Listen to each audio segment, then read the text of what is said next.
Blog Talk Radio.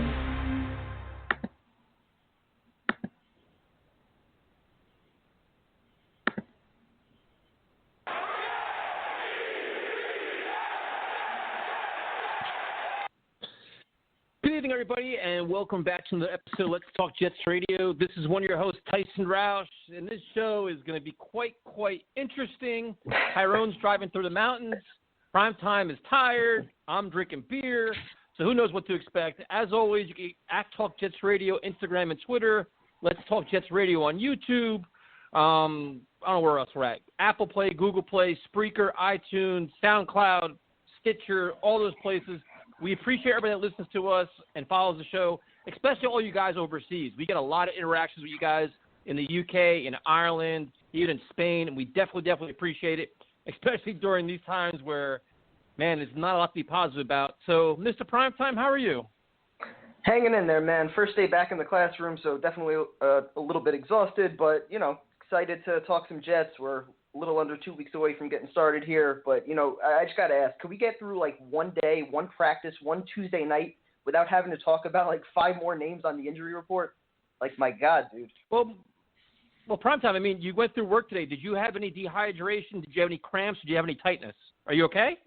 No, I was good. I had my water with me. I had my coffee in the morning, a few cups, to make sure I was staying awake. So, yeah, I was good. I made it home. I was healthy. No cramps, no, muscle tightness, nothing. I was good. Can we get the Jets maybe a body armor sponsorship or maybe Gatorade or what do we got to get? What can we get them to understand how to stay healthy and hydrated and not have cramps and tightness? And dude, this is ridiculous.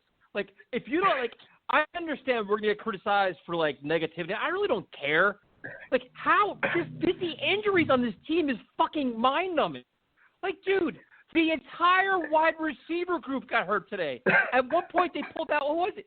Dude, it was Crowder, Herndon, Hogan, Berrios, and Mims and Perriman are already out. Their whole fucking wide receiver group was out. You can't make it up anymore.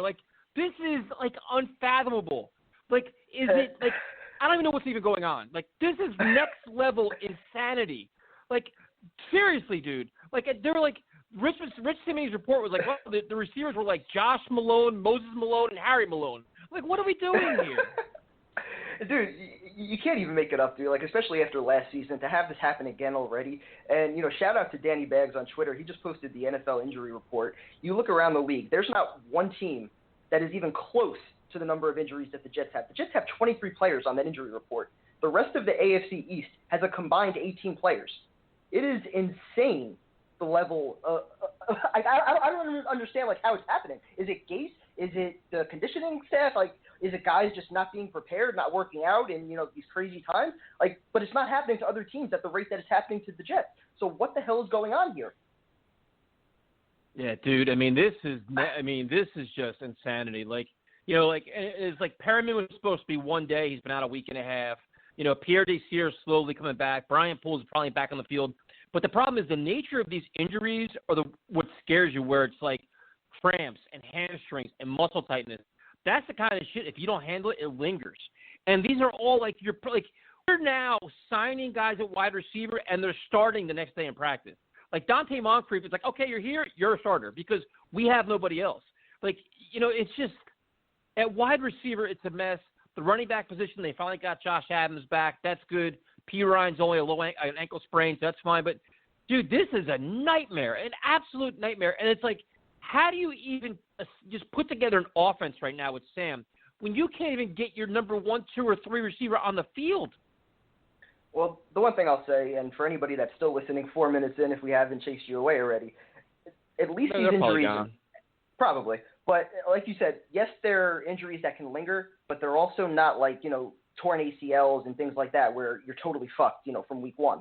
A lot of these guys could still be back week 1, if not, by week 2, week 3. So I think we're kind of on the same page with a lot of fans here that the goal this season is to see progress from Sam and to kind of get an answer on Gase by the end of the season. So if we start out slow, it's obviously not ideal, but who are we kidding? We're not competing for the playoffs this year. We know what the expectations are. So if they start slow and things, kind of don't go out like the way we want them to in the beginning, that's fine. If they can get everybody back healthy by week 3, week 4, and we start seeing some progress in the middle of the season, you could deal with that. But, for right now, it's beyond frustrating, dude, to have Sam Darnold out there throwing to guys that, are being picked up, like you said, yesterday, and they're getting first-team reps, dude. You can't make this up. No, and it's like, and just for basic just chemistry and getting in sync with Perryman, Mims is like, it's a lost cause already at this point, because now it's like he's going to be learning on the fly during the season, which is never ideal. But just getting in sync with the offense, all your chemistry. Then Herndon went down today, and I'm like, or he went to the trainer's room. I'm like, We've been talking about, run the offense between Crowder, Herndon, and Bell, and then Crowder and Herndon were both off the field because they were taken out because of injuries. I'm like, what are we going to do here? Like this, it's just. And the question I have is this, and no disrespect to Malone and Chesson and whoever these young guys are out trying to make plays and make the team, why aren't the Jets bringing Demaryius Thomas like a week ago?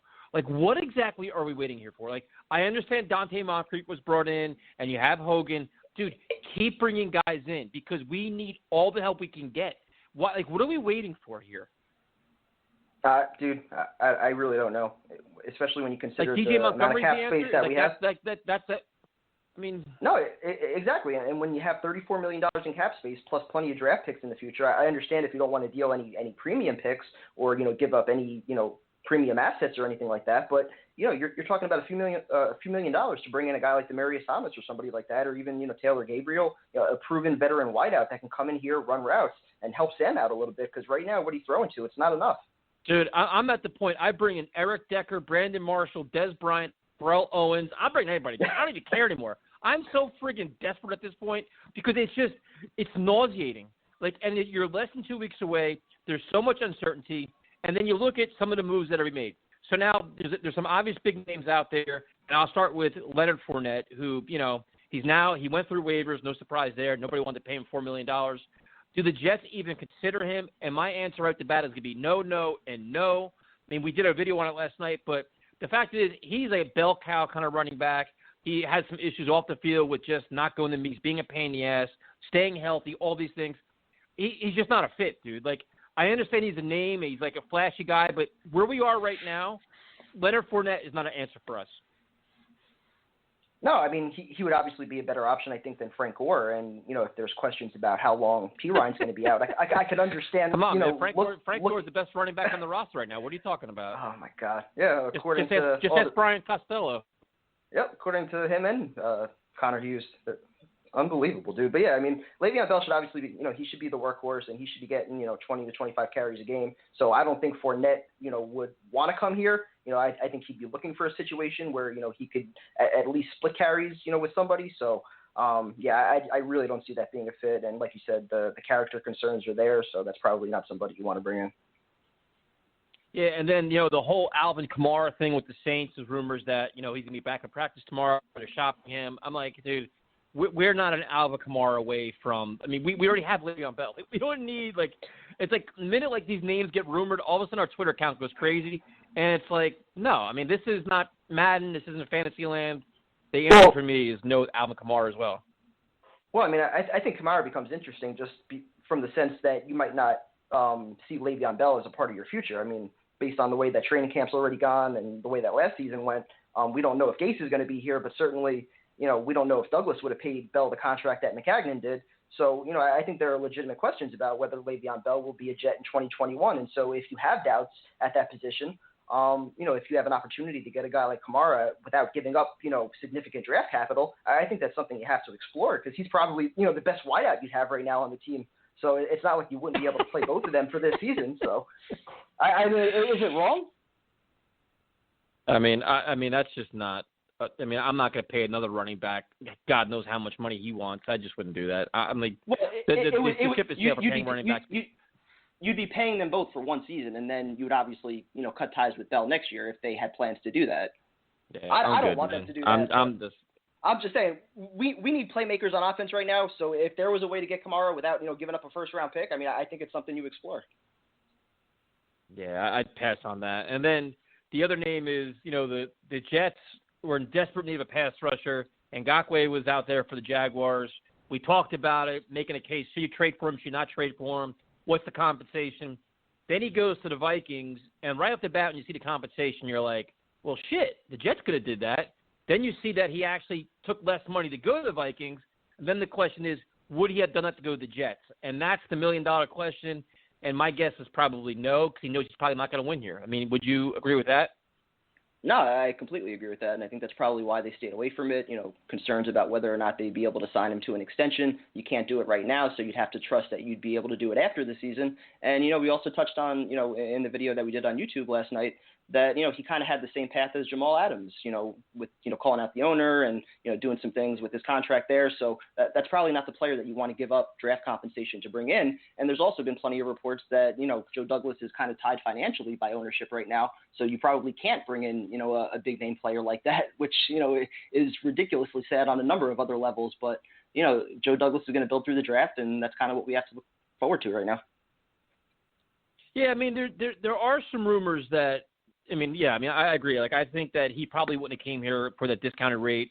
I mean, it's just the whole not a fit in Greg Williams' defense gave me a headache. Like, I'm so tired of hearing how players won't fit in Greg Williams' defense and won't fit in Adam Gase's offense because gotta stop the run, man. We're not like gotta stop the run. Like, it's just we act like we're some like high-powered team where it's like, oh, here. Like, we're like desperate for playmakers, but we're justifying reasons for not bringing in talent, which is making me completely insane. But I mean, dude, I don't know. Like, it's just you're looking Jack at Conklin wouldn't have fit either. That was another one. But right now, you look at it, they have $34 million, and according to some reports, they're saying that Joe Douglas, after the cuts, which I think are on September 5th, is not scared to be aggressive. If there's a guy that he wants, that somebody he really wants, he's not going to be scared to go out and get him. But the question is, now you're looking at September 5th, which you're a week away from the season. So you're really, we're really pushing our luck here with just adding playmakers. There's, the cornerback position is kind of scary. The wide receiver position is kind of scary. Now you got to worry about Chris Herndon. You got to pretty much worry about every position at this point. And then Owasu in the middle, the guy that we thought could be a good blitzer and inside linebacker, now he's out 4 to 5 weeks. So that makes sense why they kept Avery Williamson, because they have to. They need depth there. Dude, it's like everywhere you look, you're like, wait a minute. Like, oh, we have potential here. No, hold on. There's an injury there. It's just like, Jesus Christ, man. Yeah, dude, none of this is ideal. There's just way too many question marks and ifs, and these were all question marks that we had if we were fully healthy. Remember a few weeks ago we were talking about whether or not Perriman can fill the shoes of Robbie Anderson, and whether or not Herndon can build off his rookie year after not really playing at all last year. Like, these were all questions that we had, and now these guys, are banged up already before we're getting to the start of the season. So, it's not ideal circumstances. No, man. And it's like you look at, like I said, like I was so excited for the season, and we've been doing this show pretty much the entire offseason. We discussed all the areas of concern, all the holes, and like the ifs. And then, like, if we get a break here, maybe this can happen. Maybe we can get a break here.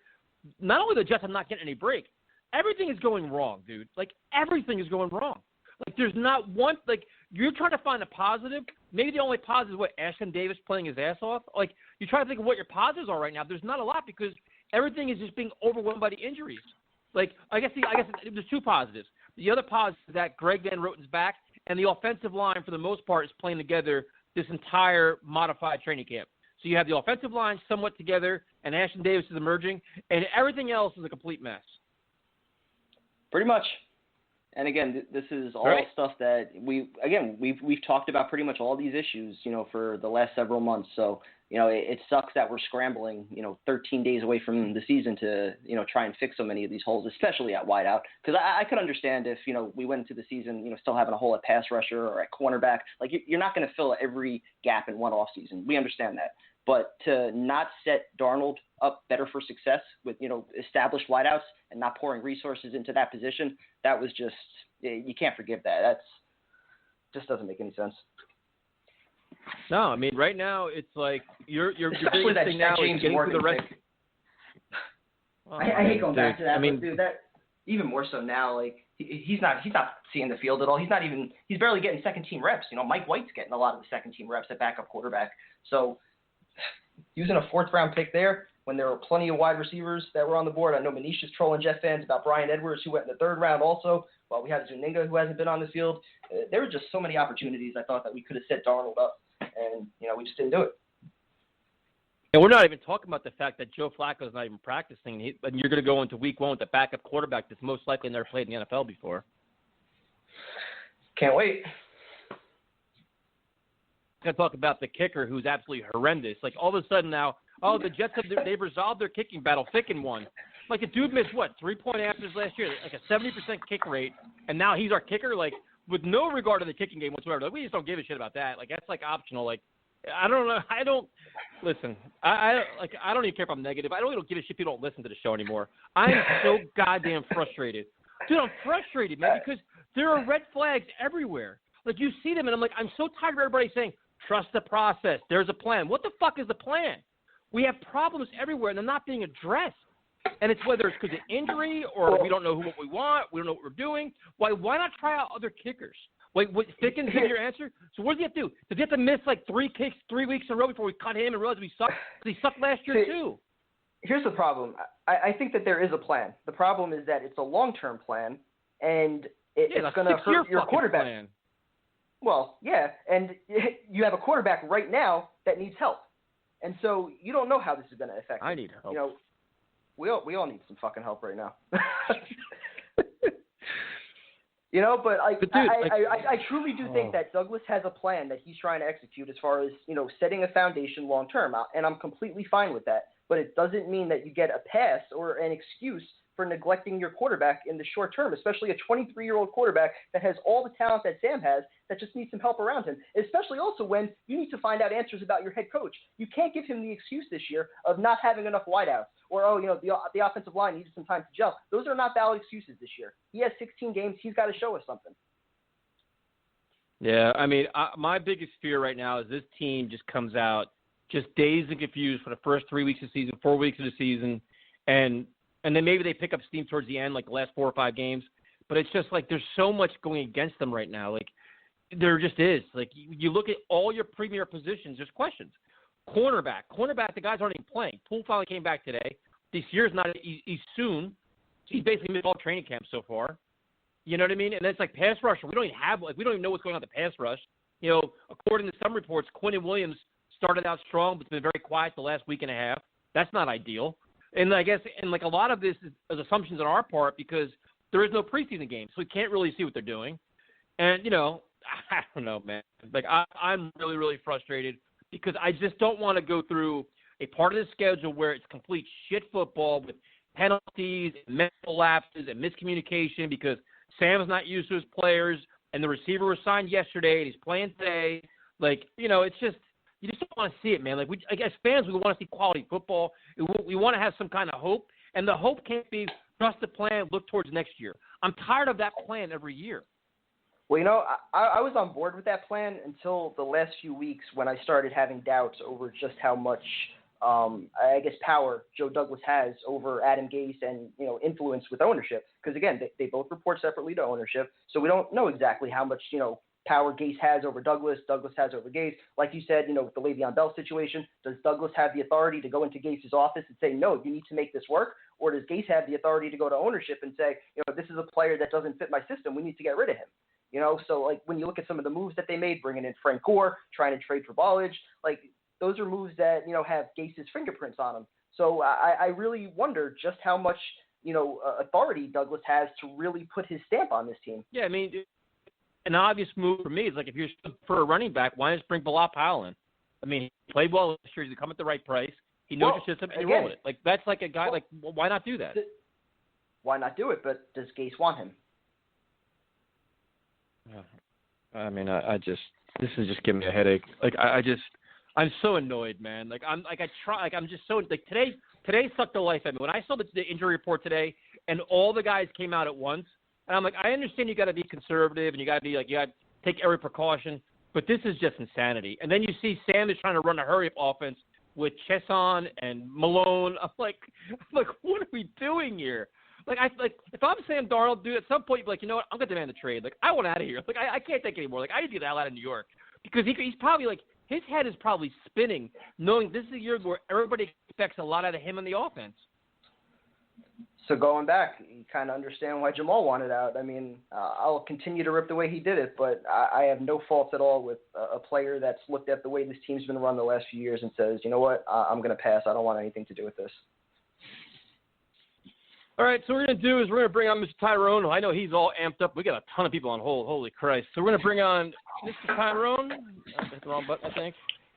What's up, Mr. Mountain? Yo, man. What up, Ty? Both of you guys, man. What's Don't come in here with this positive shit. Nah, hey, this no positive shit tonight, buddy. You see our injury report? I'm just checking. How can you expect Sam to progress, man, when you got no receivers, man? This is like, Herndon goes down. Yeah, you have no receivers. I mean, this is just, bro. I don't know why y'all not facing this shit. It's gonna be bad football week 1. I mean, it's just gonna be bad. And it's a shit show. It's the same thing we've been dealing with from day one, man. And I'm tired of it, man. So I truly understand what you guys are at, man. There's no way. But Tyrone, here's the question, though. But what do you attribute the injuries to? Is it just because of the pandemic, the lack of playing time? Is it the coaching staff? Is it the training staff? Like, why is this so much for this team? Well, I'm going to say this, Tyson, and now I'll let you figure this shit out. Before Adam Gates got there, bro, we've never had this many injuries, bro, before season started. Since he's been there, bro, 2 seasons in a row, man, everybody's been hurt. I don't know. I ain't the smartest guy in the world, but I think it's a coach. It's something. It makes no sense, bro. Like, how do you have 3 healthy receivers or 4 healthy receivers, bro? That makes no sense. So now you want Sam to produce with nothing. There is nothing there that can get this kid over the top, man. You had Crowder go down. You know what I'm saying? Mills hasn't even played yet. You know what I'm saying? You guys brought up a great point of drafting a quarterback that's probably going to be on your practice squad when you could have grabbed another receiver. This is why we're back. And I hate to say this, man. It's from the top to the bottom, man. It's just a really bad ran organization, man. And it's hard and it's frustrating. And we're supposed to be excited, you know what I'm saying? And next night, one more Sunday, it's football season. What do I have to be excited about? I'm going to watch my Jets get their ass kicked. I don't enjoy that, man. But that's what's going to happen. You have an offensive line with 4 brand-new starters on it. And we're supposed to – man, this is just nuts, bro. It's nuts. And it seems like, we're the only team, man, that just goes through this type of shit. Nobody else has it this bad but us. It's crazy, man. And I can hear all these dumbass fans calling in, oh, man, we're going to take for Trevor Lawrence. What do you think Trevor Lawrence going to do with no damn receivers? I mean, like, listen, man, Tom Brady has been the best quarterback in the NFL the last 10 years. He struggled with bad receivers last year. What do you expect Sam to do? And he has a good-ass head coach and a good organization. But you want him to perform a miracle? So Sam's supposed to throw the ball and run and catch it his damn self? It's ridiculous, man. It's just nuts. It's nuts, man. I'm scared, bro. I'm really scared. Tyron, listen, I'm with you, dude. Because, listen, I'm trying to be positive. We try to do X's and O's and break things down and say, okay, listen, what is this position group? What is that position group? Where can we do this? Where can we do that? And, it's just becoming it's just becoming really frustrating because the injuries are overcoming things now where it's like, listen, the wide receiver group is decimated. The corners aren't really playing. We don't really hear about a pass rush. Even the running backs are getting banged up. But today sucked the life out of me. When you see it's like, dude, it was the whole friggin' group. It was Crowder, Herndon, Hogan, and Berrios all came out. I'm like, who the hell is he throwing the ball to? Like, what are we doing here? Like, this is insane. Hey. And the one guy, Tyson, you mentioned earlier, I had to look him up. I've never heard of the dude. You know what I'm saying? I've never heard of him. So this is the problem we have. But you know what I'm saying? Listen, and we're what, 7? We start playing for Buffalo next week. You start installing Buffalo's playing. Are we ready for them? I mean, it's just crazy. And this is what we have to look forward to. You know what I'm saying? And it's nuts to me, man, how you have no receivers, bro. None. So even if the guys come back, Sam has had no time to perform or get any kind of chemistry with these guys. I mean, it's just nuts to me. You don't want to run the football. I mean, you have bro, this is going to be ugly. Well, see, the other thing, too, is, like, I don't understand what they're waiting for in terms of, like, bringing other guys. Like, I would bring in Demaryius Thomas now. I'd have more kicking competition. I don't think Thicken's the answer. Like, I'd have like a rotating door in and out of this complex. Like, listen, we're going to keep trying guys out. And if you find somebody that you like, then put them on the practice squad. But I mean, like it's just we don't have time anymore. Like there's no more time being cute, no more time like, oh, well, we have Josh Malone, this and that. Like, let's be honest here. Like these aren't starting caliber players. Like you can't go into against Buffalo and the 49ers with this and be like, oh, let's throw some shit against the wall and see what happens because we know what's going to happen. So there's just so much pressure on this. I mean, dude. This is just crazy, man. But Tyron, before we go into that, before we go into all this shit, would you consider Leonard Fournette? Would you consider what do you think about him? I would say no. I mean, so I heard you guys talking about Kamara. I mean, I would say no. The simple fact that get Sam a damn receiver. Like, bro, why are you grabbing running backs?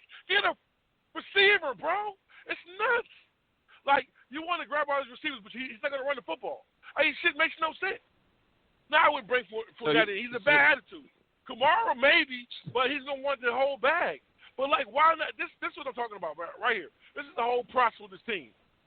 Not once has our GM or coach thought about bringing in a top-tier receiver, a level 2 receiver. You ain't got to bring in a number 1. Give him a number 2. You can't give him that. Like, then all this is going to fall on Sam. How can Gates blame Sam for this screw-up, man? It's nuts to me. Like, don't get me wrong. Go ahead. No, I mean, my question was going to be, what was your thoughts about the Ngakoue trade with the Jaguars? Do you think the Jets were even in the hunt for that, or was it a situation where he wouldn't come here because, we're not a winning organization? A second and a fifth, man. I don't give a damn what he wants, bro. I'm going to give him the bag, man. And listen, why don't we get a pass rusher, man? I mean, like, he doesn't fit Greg's. Who fits his system? Half the team is hurt. Like, what do you need? Like, if you got 2 legs, 2 arms, put your shoulder pads on, helmet on, let's go. Like, this is why, bro, this is so frustrating, bro. Listen, we're not going to generate any kind of pressure on any quarterback. We're going to make every quarterback look great. Josh Allen, your QBR rating of 197. Jimmy Garoppolo, 4,000. This is nuts, man. No. You're not going to generate any kind of pressure, man, or being able to do any – you can't scheme your way around not having talent. What is the problem with talent? What is the problem with a pass rusher that constantly gives your defense help? It makes no sense, man. And we've been doing this for so long. It's sickening. Like, how do we – listen, I'm just a miserable-ass fan. I'm a miserable-ass fan to a team who don't love me back. That's real talk. But even I figured the shit out. We need a pass rusher. Even I figured out we need a receiver. I figured that out, bro. You know what I'm saying? I'm sorry. I'm not politically correct. I'm not a co-host. I'm just a dude on the show that I love this show. I love this team. Now, what do you mean you're not a co-host? You're a co-host. Hey, wait, hold on. Hold on. You're a co-host, man. Listen, don't start waffling already, man. Damn, you're on the show 10 minutes. You're already waffling. You're a co-host. Hey, listen, you're part of the team, man. Listen. Okay, this is what I'm trying to say, Tyson. I am not going to be able to give out everything correctly, but there is no way anybody to this show, any Jet fan in the world don't know we need 2 things: a receiver and a pass rusher, right? We've known this for what? In the corner. 3 years with Sam, right? And then Tyson, I don't even care about the corner anymore. Just give me a receiver for Sam and I'll shut up. Give me a pass rusher and I'll shut up. Can I throw this take out?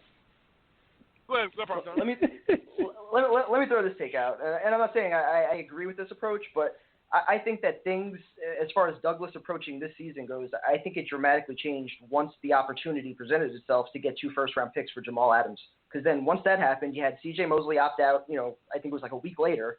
And then they ended up releasing Brian Winters, I think a week or 2 after that. And then you start getting ravaged by all these injuries. And it becomes a question of, like, how much resources do you truly want to invest into 2020 when you're probably not going to win more than 7 or 8 games? I'm not saying that, you should have that philosophy or that mindset that, we're only going to win 4 or 5 games. But how much resources do you really want to pour into this year when these are all assets that you can give to potentially your next head coach if Gase doesn't earn that trust? You can't general manage like that. You can't general manage like that. You can't say I don't want to win this year because I want to worry about my coach next year.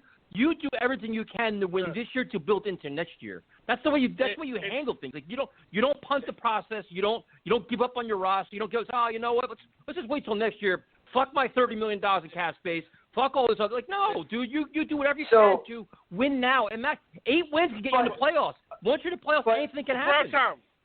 My thing is what about the development of Sam, prime time? Like, exactly. That's the most, you jeopardize Sam that? has been the most important piece. Exactly. No, if he has, I've said all offseason that every resource that you put into this offseason should go towards Sam Darnold. So, as far as pass rusher goes, as far as cornerback goes, I was completely fine with, totally neglecting those positions this entire offseason just to make sure Sam would succeed. So I'm not saying that you don't give him, what he needs to succeed. I'm just saying that I think the path towards, trying to win this year dramatically changed once you traded Jamal and once CJ opted out. Realistic expectations, you're probably not making the playoffs this year. So pouring money into this year when you can roll it over into next year and potentially get long-term assets that, are going to be a foundation. Here's another idea. How about you pour money into this year that can roll into next year with the player you have this year and next year? That's a novel idea. I mean, building around Sam. Let's just be honest here. Building around Sam was what? Signing Perryman, who had 5 good fucking games, and bringing in fucking Frank Gore, a 37-year-old running back. That's it. And Denzel Mims, a second-round pick. Okay, Sam, now you're set. Well, again, we load you with playmakers. I'm playing devil's advocate, but again, your devil is dead. Maybe Douglas didn't. And some fans probably would want to hear this. Maybe Douglas didn't want to pour a whole lot of assets into Adam Gase because he wasn't sure. He wanted to give him another year to evaluate. So he says, "Hey, you're going to get Perriman and Fant and these guys on 1-year contracts. So you can coach them up." You're going to evaluate your coach. Wait, hold on, Tyrone, hold on. These are his guys. You're going to give your coach minimum resources and say try to coach with it, or you give your coach the best chance to win by throwing with talent. He was fine with these guys. He wanted Perriman. He wanted bullshit. George Fant was athletic. They wanted him over Conklin. Conklin was a ground and pound guy. They didn't want Conklin. He was too much money also. They were fine with George Fant with the basketball background. He's athletic. That's what they sold us on with him. He's an Adam Gase guy. He fits the blocking scheme. That's what they sold us on with George Fant. So, okay, go out there and prove it. He's your guy. Rashad Perriman, he's your guy. Replace Robbie Anderson. These are his guys now. Hopkins went for a second round pick, man. That wasn't worth giving Sam that kind of receiver. I mean, listen, this is the problem. Absolutely. If you could have made that move, 100%. But I'm saying that was also, several months ago. I'm saying that once the opportunity to trade Jamal Adams happened and you got 2 first-round picks and you're talking about 4 first-round picks over the next 2 years plus tons of cap space, I think it becomes a legitimate question of whether or not you legitimately invest money into signing guys that are just Band-Aids and really aren't going to truly get you over the hump. But what about Sam? Who are Band-Aids? How can you truly evaluate him? How can you truly evaluate Sam if you don't give him time, bro? If you're not making him develop his skills and get better, how do you truly evaluate what he is? You know what I'm saying? Like I'm sorry, it can't be a gate get away with murder. But Tyrone, how do you really truly evaluate Adam Gase is when you're starting a mismatch of shit all around them? Like that's gonna be what people aren't feeling understand. Like everybody wants to run Adam Gase out of town so bad. We already have the built-in excuse of why he's coming back for next year because his team is a clusterfuck. We're all complaining about no support. How much more does he need on the offensive line? How much more does he need on the offensive line? Honestly, we invested the 11th overall pick. If the offensive line holds up, there's nobody to throw the ball to. Then what? He has Crowder, Herndon, and Le'Veon Bell out of the backfield. Those are 3 legitimate weapons. There's no reason not to be able to make something work with that and some speed on the outside. Make something work, dude. A lot of teams are working with less. And putting up points. We saw it last year, dude. How many teams had their franchise quarterback get hurt, had decimated offensive lines, yet they were still figuring it out, putting up points week after week? Prime time. All 3 of those players you just named didn't practice today. This is the today. problem. Are they going to be playing week 1? Are they going to play week 1? Most likely. All 3 will most likely be there week 1. I mean, so I'm not going to overreact on that one. I'm pissed off about a lot of stuff with that. No, I'm not. No, I know you love Sam, and I know you want to see Sam win prime time. So I know deep in your heart, man, you know what they're doing to Sam is bullshit.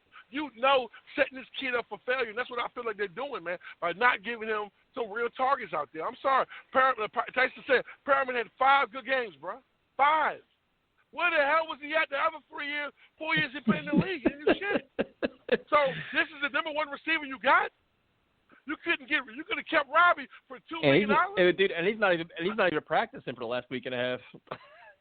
Man, this is crazy. Hey, no, Tyson, I saw a report today that it's swelling in his knees. So it's even worse for Perriman. He might not play week 1. Now what, prime time? We're going to put Hogan out there? Or the damn guy that Tyson said earlier, I can't even pronounce his name, that I don't even know who the hell he is? It's ridiculous. But I said earlier, though, I have no issue, and I've been advocating for weeks. Sign Demaryius Thomas, sign Taylor Gabriel. I've said that every single video that we've done. I have no issue with a move like that. I'm talking about either trading premium assets or, spending a ton of money on a guy that would just be a Band-Aid. Of course, if you can get a guy like DeAndre Hopkins, that's a no-brainer. Somebody on offense, absolutely. But if you're talking about Ngakoue, somebody that has some questions with him, I think anything on the defense you have to question right now. Right now, Sam has to be the priority. Every resource you have should go into him. But to me, it seems like, man, even in bringing in DT, for what? I mean, like, get this kid somebody that he can grow with. Like, this just so – I don't – but Tyron, this is the problem. Can you get that guy? Yeah, when you getting them? Saturday? You're going to be a week away from the season. You're going to get more Band-Aids? I mean, unless, Juju somehow shakes free, I don't know who's becoming available that's really going to change this offense more than, just signing a Demaryius Thomas or a Taylor Gabriel. So I don't think, you're making any impact moves there. And I'm sorry, I'm not giving up any premium assets for anything on the defensive side of the ball right now. I'd much rather let Joe Douglas do his thing in the draft and, try and find a pass rusher that way. I mean, I feel you on that point. I don't have a problem with that. But not giving Sam any kind of weapons and expecting this kid to go to Buffalo and perform at a high level, man, is damn near laughable to me. I agree, but that should have been done weeks ago. Months ago it should have been done. Months ago. In the draft it should have been done. It should have been done in the draft. Absolutely. I know, dude. Absolutely. And that's why at this point, 12 days away from the season, to make a panic move on this roster, you can't do that. It just doesn't make sense. I'm all about. What's a panic move, Kevin? What are you talking about with a panic move? What's that? What's that considered? I'm talking about making a trade, like giving up any premium assets, first, second round pick, or any kind of significant towards somebody that's a free agent. If you can get Demaryius Thomas in here for like $2 million, great. Taylor Gabriel, $2 million, fine. But anything, $5-6 million for somebody that's over 30 years old and kind of a question mark. I'm not doing anything like that. No. You wouldn't have signed Logan Ryan for the deal he got in Giants, which was very reasonable? That's a close one. I mean, a month ago I would have. A month ago we did shows where I was all about Logan Ryan because I felt like we had a team that was close to being able to compete for a wild card spot. Once you traded Jamal Adams, once TJ Mosley opted out, and then all these injuries started happening, you start looking at the team and you're like, you're probably not winning this year, so giving Logan Ryan $7.5 million doesn't make a lot of sense? Probably not. So you're just quitting on the season then, basically. Joe Douglas is quitting on the season. No, you are. You're making moves. Like I'm willing to spend money trying to win some football games. At this point, I don't think there's anything you can really do that's gonna save this season. It is what it is at this point. You had months to try and do something, and at this point, trying to make up for what you didn't do over months in the next 12 days, that's how you hurt yourself long term. All right, what we're going to do is we're going to go to – we got a ton of people on hold. So we're going to go to the callers because I'm sure they're like – I thought we were going to be talking about the final roster tonight too. We'll get to that. We're going to go to Zach in Fresh Meadows. Zach, what's up, man? Hey, guys. What's going on? What's up, Zach? We're just sitting here. Can you play receiver, man? Can we sign you to play for the Jets? Let's go. I'm in. So what do you think, man? How do you feel about this team right now? Quite honestly, Tyrone hit it right on the money, man. To be honest, it's definitely tough, seeing what's going on, with this team practicing, all the injuries. It's just the same thing year in, year out. The inconsistency of, like you said, giving Sam weapons. It's not only hurting him, you're not letting him get himself, putting himself out there, getting exposed, making himself, just throwing himself out there with, weapons around him. And, the way they're going, they're just going to get rocked by Buffalo. I mean, they have literally no receivers. I mean, Josh Malone, like, who is this guy? Like, don't tell me that the Jets are going to go right now with the current roster, with the current, the players who are actually healthy. Like, what is it with this team? Why are they constantly – I mean, I don't know why. It could be COVID with the fact that these players are not healthy. But the fact of the matter is Adam Gase. I mean, like, what are they waiting for? Like, what is Adam Gase going to do that is going to say, wow, this guy is amazing and we were all wrong about him? Like, come on. That's just all, to me, it's all BS. Like, Adam Gase is not the coach for this team. But think about this, though. But, Zach, even like this, like, we're trying to talk about Jets-Bills and try to be serious about it. And it's like, all right, what exactly is going to be our game plan and identity on offense? It's going to be like, what? Try to run the ball? You can't. But how can you be serious when it's, it's just going to be Le'Veon Bell? It's going to be Le'Veon Bell, Herndon, and Jameson Crowder. Look at the stats. I mean, I think Connor Hughes, he's one of the Jets reporters. He posted at practice. I mean, Darnold's targets, it was like 82, 89, 26. It's the same guys. Like, you need diversity, man. As much as I love these 3-4 guys that they have, I mean, Hogan, Berrios, these guys are going to have to be big for them. These guys got to step up, and I do think Hogan will help them. I think Berrios will be excellent. They have a few other guys, but it sucks that Perriman is banged up. You're not really letting Sam. I mean, you're going to have to wait another year to see how he's going to do with these other guys. It's just frustrating. The injuries, COVID. I mean, everything is just. Now we get to see football, and, our beloved Jets, man, I mean, it's the same stuff year in and year out. You got to change. You got to have weapons. You can't – I mean, Le'Veon Bell is going to help you, but it's not like he's just going to take over the whole game. I mean, now I will say this. With this offensive line, I do think that we can see Bell do some crazy stuff, but, I mean, they got to have weapons. They got to be able to throw the ball. I mean, at the end of the day, you got to be able to put points on the board. The score doesn't end 0-0. So – I mean, you just, yeah. Yeah, Kev. Well, I wanted to kind of, dive into the roster a little bit and just get your thoughts. Are there any players that are, flying a little bit under the radar that you think might actually make the roster or actually contribute on the field this year, whether it's, a Braxton Berrios or somebody like that on offense or even a Bless Austin on defense? What are your thoughts on that? I mean, so I was very, very, very happy with Lawrence Cager. Now, I know that he is hurt, but if this guy can stay healthy, unfortunately, this guy has his whole career he hasn't been able to stay healthy. But Lawrence Cager, when this guy is healthy man, this guy is something else. So I mean, if he would be healthy, if Perriman would be healthy, it's just if these guys can stay healthy, this team could be scary. I think Connor McGovern even said, this offensive line could be dangerous, especially if everybody's healthy and they're on the same page. I mean, this team on offense especially, I think could be very special offensively. Defensively, I do think that Bless Austin, I think this kid is really, he's working his tail off. He's the last guy out of practice usually from what I'm seeing on Twitter. And from what I'm hearing, I think Bless Austin is going to really, really be a good cornerback in this league. I really, really do. I think that. Yeah, we hope so, man.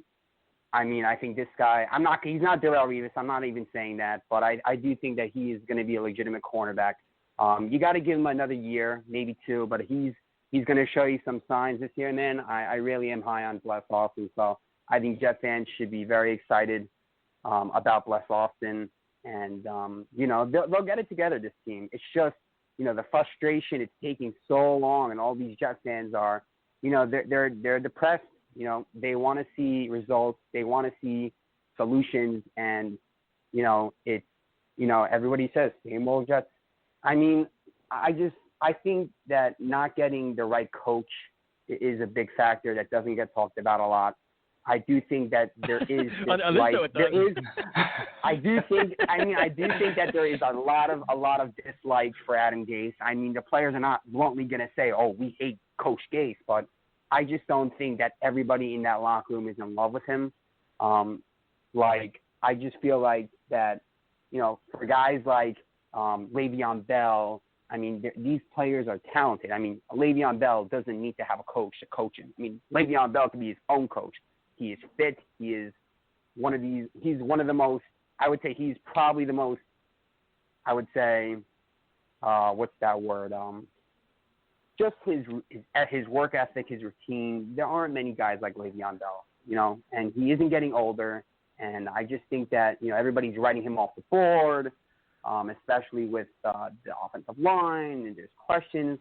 I think this is going to be one of we have Le'Veon no Bell's faith. best We have years. no faith in Gase. That's the problem. Like what the problem we have, and you're exactly right, Zach, is that we have questions about the roster, the talent base, and then we have legitimate questions about the offense and the head coach, and that's where he gets no wiggle room. Because we saw it last year, we saw it in Miami, so it's like we have that continuous doubt.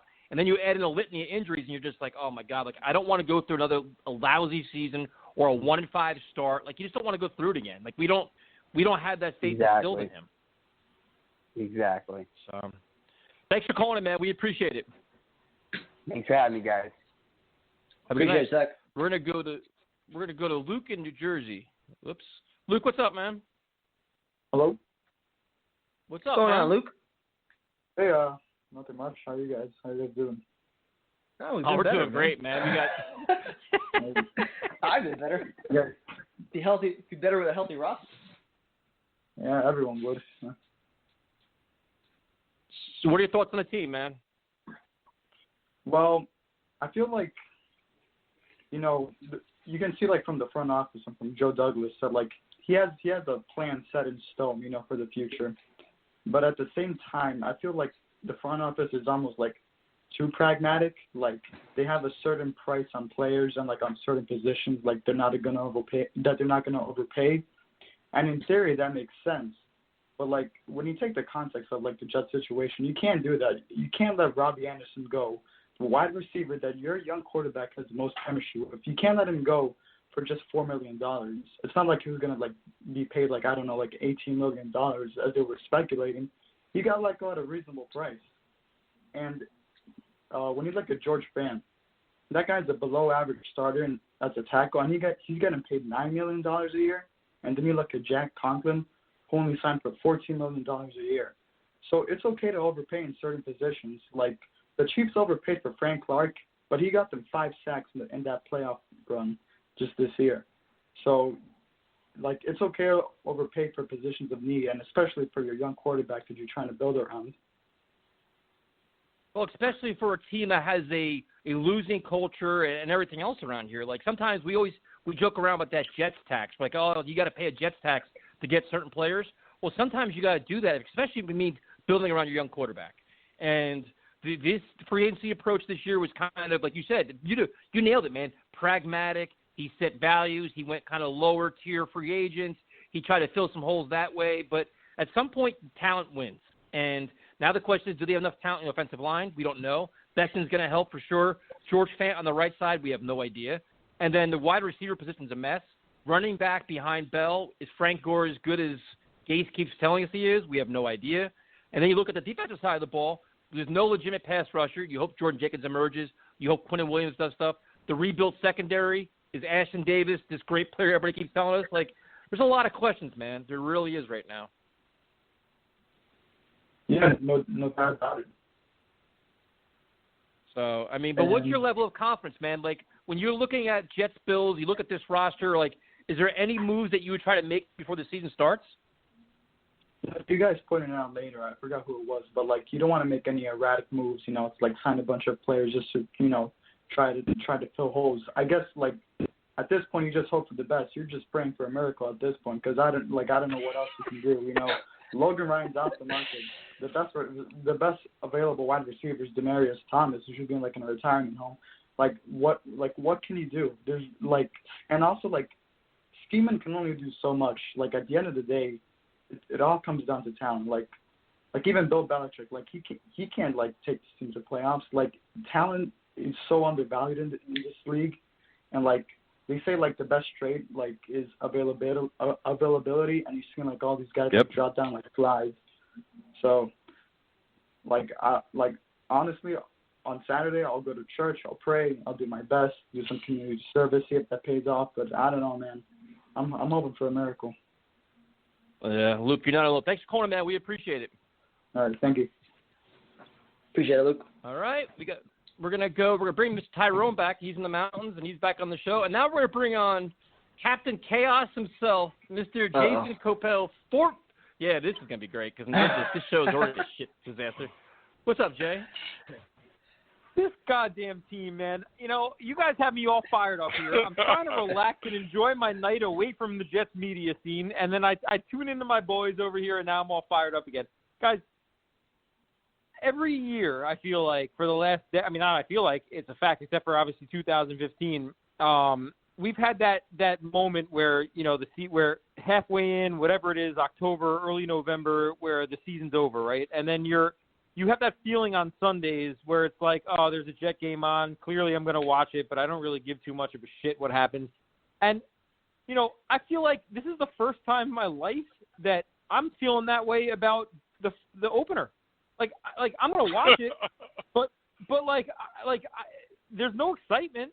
There's no excitement. And with, you know, how much I've missed sports and, you know, especially with all those months off and football coming up, and them actually looks like they're actually going to be able to start on time, which I didn't think was going to be possible.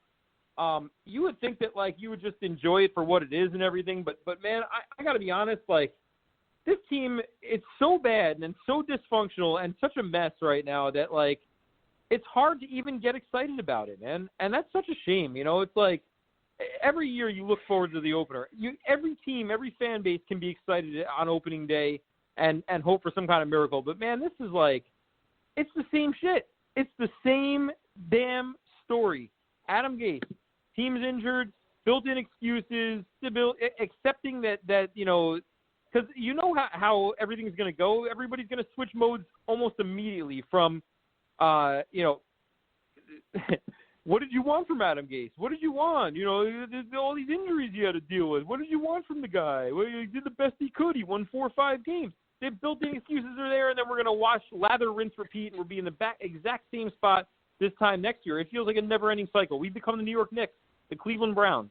That's what the Jets are. But Jay, don't you find this weird? Like, this is just basic a winning mindset. Dude, the backup quarterback isn't even practicing. So they're willing to go into the season with either Mike White or David Fales or whoever, Manny Moe and Jack, whoever it is, an unproven guy behind Sam. That right there, to me, speaks volumes. That's crazy to me. Or a kicker that you know sucks. Primetime is so right. Primetime said that going into this offseason, every available you know, asset that we had in our, you know, loaded up needed to be spent on helping Sam Darnold. Point blank, period. So what do? Right? We let his favorite weapon walk in Robbie Anderson on a reasonable deal. Now let's also point out the fact that I know we brought this up before, but I think it needs to be brought up again. They thought it was so important to keep Robbie Anderson around the second half of last season. They refused to trade him at the trade deadline and take assets for him because he was so important to Sam Darnold's development. Then they let him walk because he wasn't that important to Sam Darnold's development and signed a guy that was making less money, who's proven a hell of a lot less in his career because he had a couple of good games. So that's problem number 1 as far as I'm concerned, right? Problem number 2, then you went ahead in the draft, and in the 3rd round you took a safety, and in the 4th round you took a backup quarterback. Huh?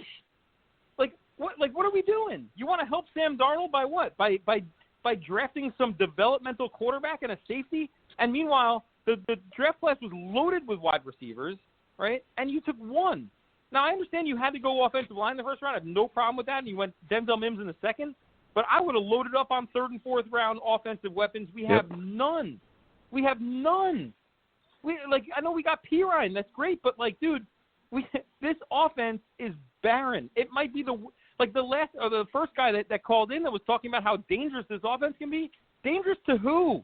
This is the worst Jets offense I think maybe ever in the history of this franchise. They're awful. This is probably the worst offense in football right now. And I don't really think there's a close second. So we got big problems, man. I don't know how you judge this season. I don't know how you judge Sam Darnold's development. I don't know how you judge Adam Gase even. I don't know how you judge any of it. So, there's just this ultimate acceptance that we're going into the season and we have no chance yet again. And that's a damn shame. This team, the under 7 in Vegas, 7, that is I want to unload every penny that I've ever saved in my life and take the under on the Jets. I won't do it because I have too much pride. But anybody outside of Jetland over here that puts their money on that under is about to cash in a major way. They team wouldn't win 7 games. There's no chance. 0. They're winning 4. Tyrone, your thoughts? Nah. You know what, Jay? Nah, you know, because when Jay go on his spiel, bro, I just can't say nothing. So I'm just listening because every point he made is the truth. And this is what we got, the reality of what we have. But let me ask you guys a question. Was that the worst football you ever seen in your life when Sam got hurt last year? Those first 3-4 games? Was that you know how hard it was to watch that? Now we have to look forward to the same thing happening with Sam this year with no receivers. It made no sense to have the deepest receiving draft ever in NFL history, and we take one receiver. All right, this is what we got to look forward to. And Jay, I feel you because I'm not even looking forward to Game 1 because I already know. Look at the ass kick. Tyrone, to be fair, we all said, listen, after the draft, okay, Mims has potential. Hopefully, Perriman, you get lightning in a bottle. Like all the other guys, like Barrios, they were all complimentary players. But now they're being forced not only to be complimentary, we're asking them to be major contributors, and that's the problem. It's like they took some risk, and now the risk blew up in their face. And all I'm hearing is Herndon, and now he's injured. They don't know what's going on with him. This is the problem. I mean, it's just like, man, it's like you have a quarterback of Sam's caliber, something we haven't had since Joe Namath, man. And now we're sitting here, bro, in the same story. It's the same jet all the time. It's the same thing, bro. Get this kid some help. Are we not surprised? Are we really surprised that Chris Herndon's hurt? His entire career, college and pro, he's been hurt. The guy, he's always hurt. Perriman, you know, are we surprised he's hurt? Perriman has 5 good games as a pro in his entire career. Besides that, he's a bust. And that's the guy we signed to replace Robbie Anderson that had chemistry and years of work with Sam Darnold. I mean, the guy wanted to be here and we let him walk out the door. And now what do we have? We have nothing. Like, I would have liked to have re-signed Robbie and had Perriman and had Crowder and had Mims. Then you have some weapons. Absolutely. Then you have some weapons. Absolutely. They have the money. And then even counting on Mims, like we already said this, we've already established that we won't count on Mims for anything major this year anyway. But not that you have him on the field, like, this kid's not even practicing, but he hopes to have him back by the end of the week. Bro, this is crazy. I mean, and then then all the blame is going to shift to Sam. I can hear the fan base now, we need to go ahead and get rid of Sam. Why would you want to get rid of a good quarterback who doesn't have any help? I mean, like you look at like Cleveland, Arizona, it's just crazy. You know what, Jay? That's some real shit right there. Prime time, how you feeling, bro? You over there quiet? You guys are sucking the life out of me, man. I disagree. We can hear him hitting plenty of buttons, that's for sure. Oh, you still hear me, dude? Jesus Christ, I gotta fix that. But yeah, dude, I definitely share your lack of enthusiasm about the year. But I guess the one point I would disagree on is just about this being a historically bad offense. I think Sam alone, is one of the better quarterbacks that we've potentially had, in this franchise in quite a while. So I think what he could potentially do with Le'Veon Bell, if Gase gives them an opportunity to do it and really opens things up and gets creative, I think the offense can do some things with the improved offensive line. But it really just comes down to, how creative Gase can get and, whether or not he can actually keep defense. All right, Kevin, Kevin, hold on. Kevin, hold on, Kevin. How creative Gase can get? Okay, so we're a week and a half away from the season opener. Tell me your offense. You tell me how you're going to game plan on offense for the Buffalo Bills. What do you do? You're now the head coach. Well, I already told you what I thought the game plan should be for at least the first quarter coming out. You have to try to take some deep shots. We don't know who's going to be on the outsides right now, obviously, but, whether it's Perriman and Mims or whether it's, whoever off the street, you're sending them on their go routes and you're trying to keep safeties honest so that Le'Veon Bell and Crowder and Herndon can do their thing over the middle of the field. And, yeah, you got to get the ball out of Sam's hands quick and, try and mix it up, some end arounds, get as creative as possible. That's really the only way. You got to control the clock and you got to be able to run the ball. But if you come out just trying to run 1st and 10, 2nd and 10, you're going to have Sam sitting back there 3rd and long. And he's going to get killed. So you got to get creative and you got to do it early on 1st and 2nd down so that we're not getting Sam killed. Oh, we're definitely getting the ball in his hands early because the whole defense is going to be in his face. That's going to be the problem. That's why it's going to get out of his hands real early. It's ridiculous. I mean, Tyrone, I understand. No, but Tyrone, in all fairness, they do have an improved line with McGovern and Becton, and they're going to have a chance to do some things. It's just a matter of. But they haven't gelled. And not for nothing though. But they haven't practiced together. And not for nothing though. As bad as things were last year, they still had enough talent to come out like 5 straight weeks in a row and score a touchdown on the opening drive. It was only when the other team started making adjustments that we were fucked. So it wasn't really a matter of like it being the worst talented team we've had. It was a lack of coaching, a lack of communication, and a lot of things that all went wrong. So lack of adjustment. Yeah, exactly. I think with the improvements that we've made this year, especially with some extra veterans, you hope that the transition isn't as bad this year. Hey, I got a question for Jay. Hold on one second. I just want to recap. Primetime's recipe for success against Buffalo is deep bombs to Jeff Smith. Let's go. I'm ready for it. Well, wait, but Jeff Smith first, Jay. Hold on. Well, I mean, my thing is that you got to do it early. You have to do it early because if you just try to come out ground and pound, you're going to be running right into a stack line and it's not going to work. So you got to keep the defense honest. At least you have to attempt to keep the defense honest and get the safeties back so that hopefully Le'Veon Bell can do his thing. I think that's your only chance to stay in the game. But wow, make Le'Veon Bell a wide receiver at this point. That's what I was saying before. But with the Alvin Kamara rumors, if he's not commanding anything serious, I mean he is our best receiver right now, and if you don't have any confidence in Le'Veon Bell going forward, that would be an option for you. So Primetime, what is with the roster getting ready to get trimmed down this Saturday? Are there any surprise cuts you've seen happening or no?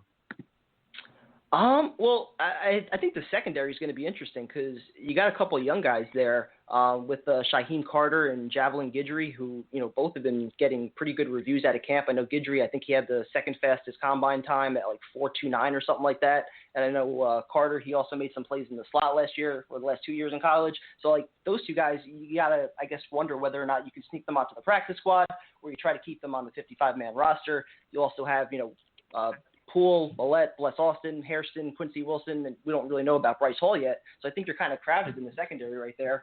And then, with the offensive line, you're probably looking at, as far as the backups go, I think it's going to be Adoga, Josh Andrews, he's been filling in, and Cameron Clark if he's healthy. I don't think there's really going to be a whole lot of surprises. I mean, maybe at wide receiver if you go with Chason over, a Moncrief or somebody like that, or if you keep Josh Adams as a fourth running back. But I don't think there's going to be a whole lot of surprises. What do you think, Jay? Man, honestly, the back end of our roster right now, it's like usually I'd be at training camp, but I'd have some knowledge. I haven't been able to watch one practice. I have no clue, man. I'll trust Primetime's, research that he's done because I'm so tapped out right now with like, trying to figure out like, who on opening day that Sam Darnold's going to be passing the ball to. That like to focus on the back end of the roster at this point, man, is above my pay grade. That's for sure. I couldn't tell you, man. I'm honestly like I'm so tapped out on. So then, would you be aggressive on cuts on Saturday? I think it's Saturday. Yeah. When the cuts happen, would you be aggressive to bring in some veteran receivers? If it even does cost you $5 million a year, $6 million a year. Would you be aggressive like that, or would you take Kevin's approach and just show us what we have? No, absolutely, guys. Why is that my approach? I was playing devil's advocate before. I've been calling for a receiver. This season to me, God damn it, guys! This season to me right now is about one thing and one thing only. I don't care about drinking losses. I'm not even going to get up in arms about it if they go 4-12. The thing that I care about more than anything else is the development, and the only thing that matters is the development of Sam Darnold.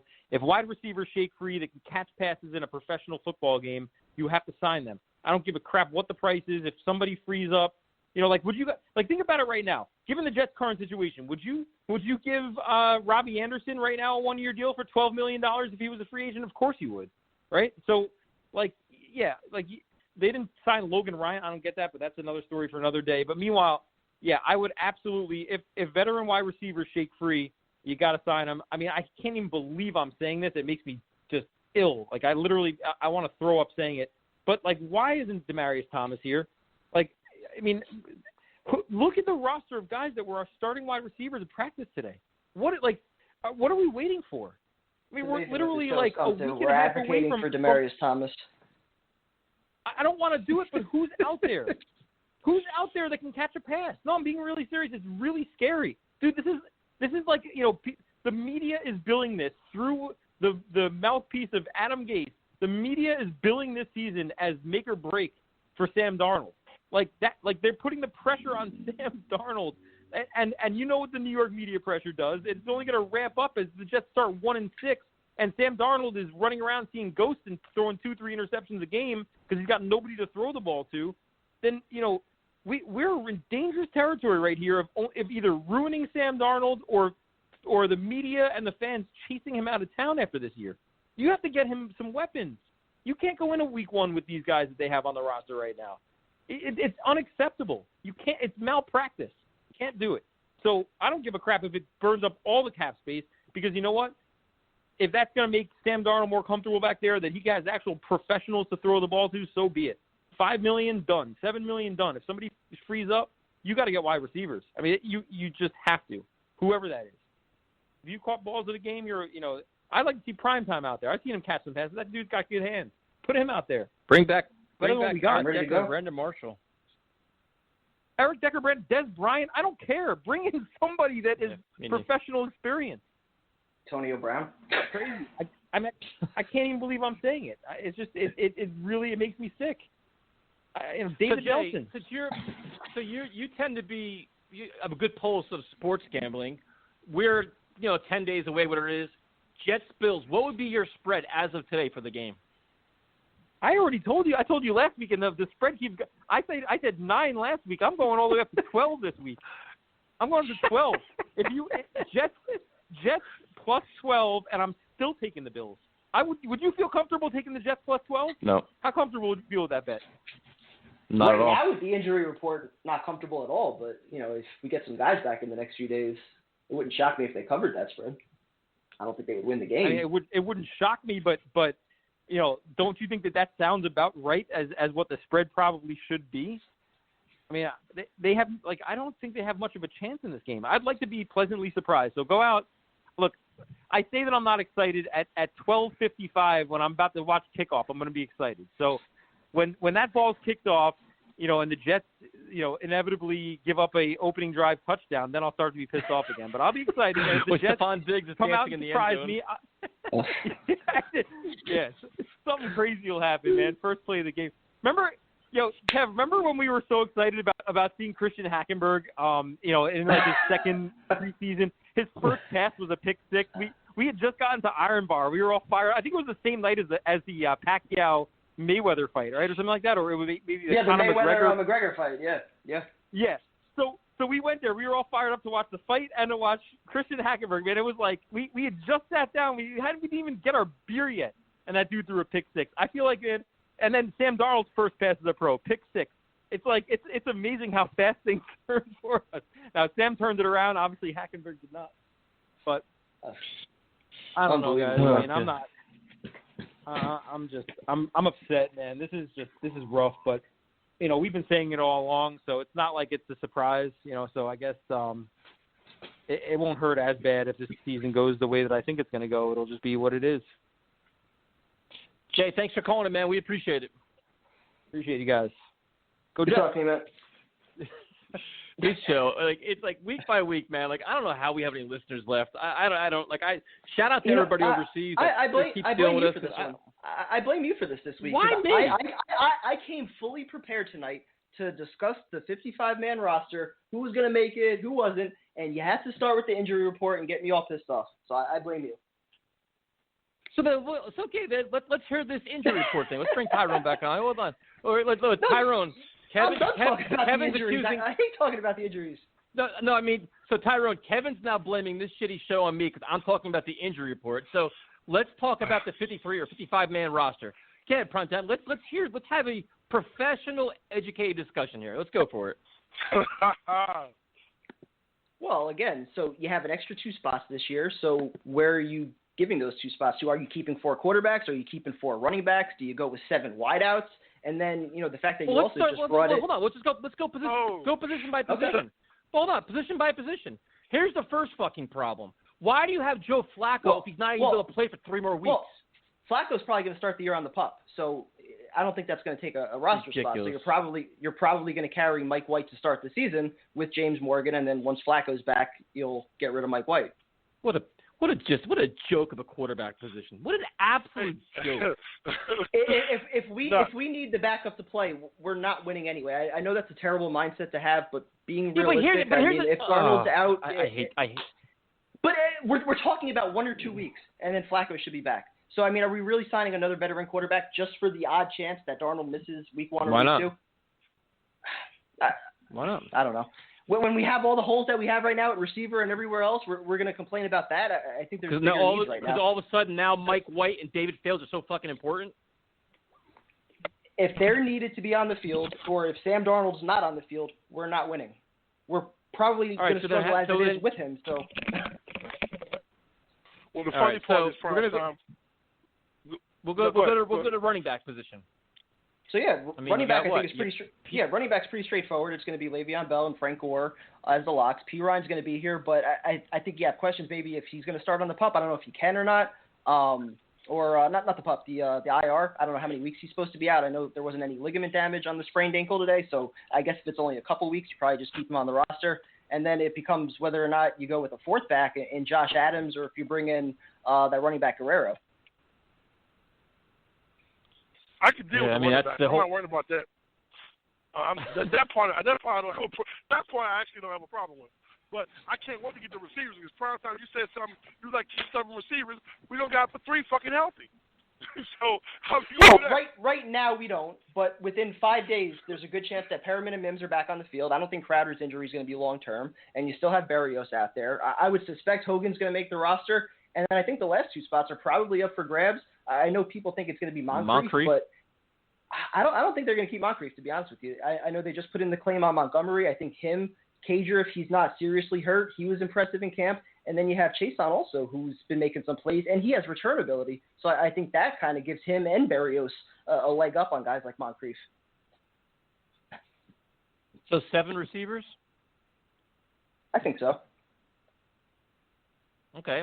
Then if you go to tight end position, you got obviously Herndon's not going nowhere. Griffin's not going nowhere. Wesco they're kind of high on. Then you got, Brown, and then you got, Ross Travis. I guess they're both going to get cut, I would assume, right? You go 3 tight ends?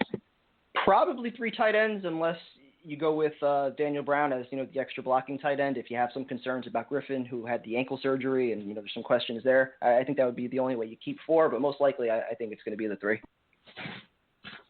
Okay. Offensive line, I think, is pretty much cut and dry at this point. I think we know what they've kept the offensive line. I think it gets a little interesting with corners, though. If you look at the corners, because, we're high. I think Quincy Wilson could be the odd man out, to be honest with you. That would be interesting because, they made the trade for him, and he's had some pretty good practices. But like I said before, you have Carter and Guidry, who are both, 2 undrafted free agents who have been pretty impressive in camp. And those might not be guys that you want to risk, trying to sneak onto the practice squad. And, I think you'll get a break with Bryce Hall. I think he can start the year on the PUP. So, you'll save a spot there. But then you still have Hairston, Bless Austin, Millette, Poole, and Desir. So I don't know if you can really keep 7 or 8 defensive backs on top of all your safeties, too. What do you think, Tyrone? I think the same thing. I think that what we end up doing is we're going to keep the best players available. That was such a token answer, man. Are you like in Dunkin' Donuts right now or something, man? You buy the coffee or something? What are you doing? I'm in the store. So I'm in the store. No, that's basically what it is. It doesn't matter what we end up keeping, man. We said we plan for injuries and stuff like that. So that's how I feel about it. What are you in the store buying? Let's get into this now. I'm in here getting I was gonna get some chili and some coffee. Is that fine with you, sir? Are you wearing a mask? I hear you're kind of muffled. Of course I got to wear a mask, bro. Absolutely. So you're being responsible in the store and on the radio show. This is impressive stuff right here. Hey man, listen, I'm talented, man. Wait, how are you eating chili with a mask on? No, I'm getting chili, bro. I'm ordering chili. All right.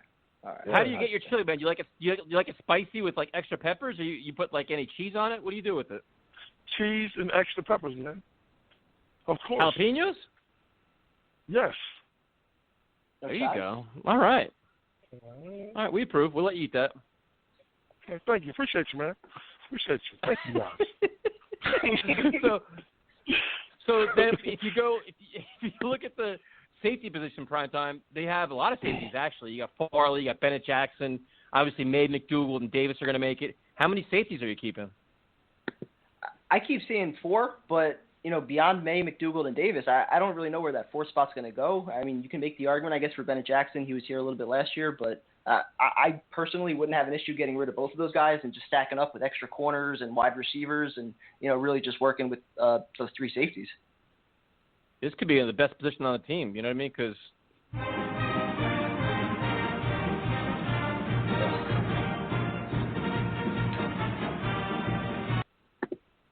Yeah, got 2 safeties from Notre Dame back there. So how to do that? Where is the? I did. I don't care. We're listeners anyway. But now, if you go to linebacker, you got a lot of names that everybody likes. You go inside linebacker with the injury to Wosu, it kind of makes things kind of quiet. You got Hewitt, Cashman, Burgess. They're all going to stay. There's not really any surprise cuts there. I don't think coming. Basham's not going nowhere. Jordan Jenkins, Harvey Lange, Frankie Luvu, none of these guys are getting cut, I wouldn't think, right? I think the one question becomes John Franklin Myers, who they pass rusher who they claimed last year was on the practice squad. He's been starting to come on in recent weeks. If he makes it, though, I guess the question becomes who doesn't make it, whether it's a Harvey Lange or a Basham or a Frankie Luvu or somebody like that.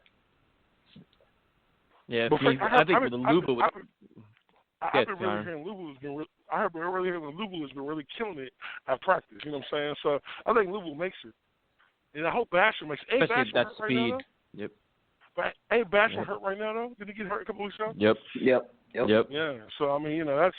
I think at inside linebacker it could be interesting with James Burgess potentially getting cut because you got Hewitt and Cashman that have been getting a lot of the first team reps, and you have Williamson who's been second team, and I think Owasu when he comes back he's going to be on the field, I would think.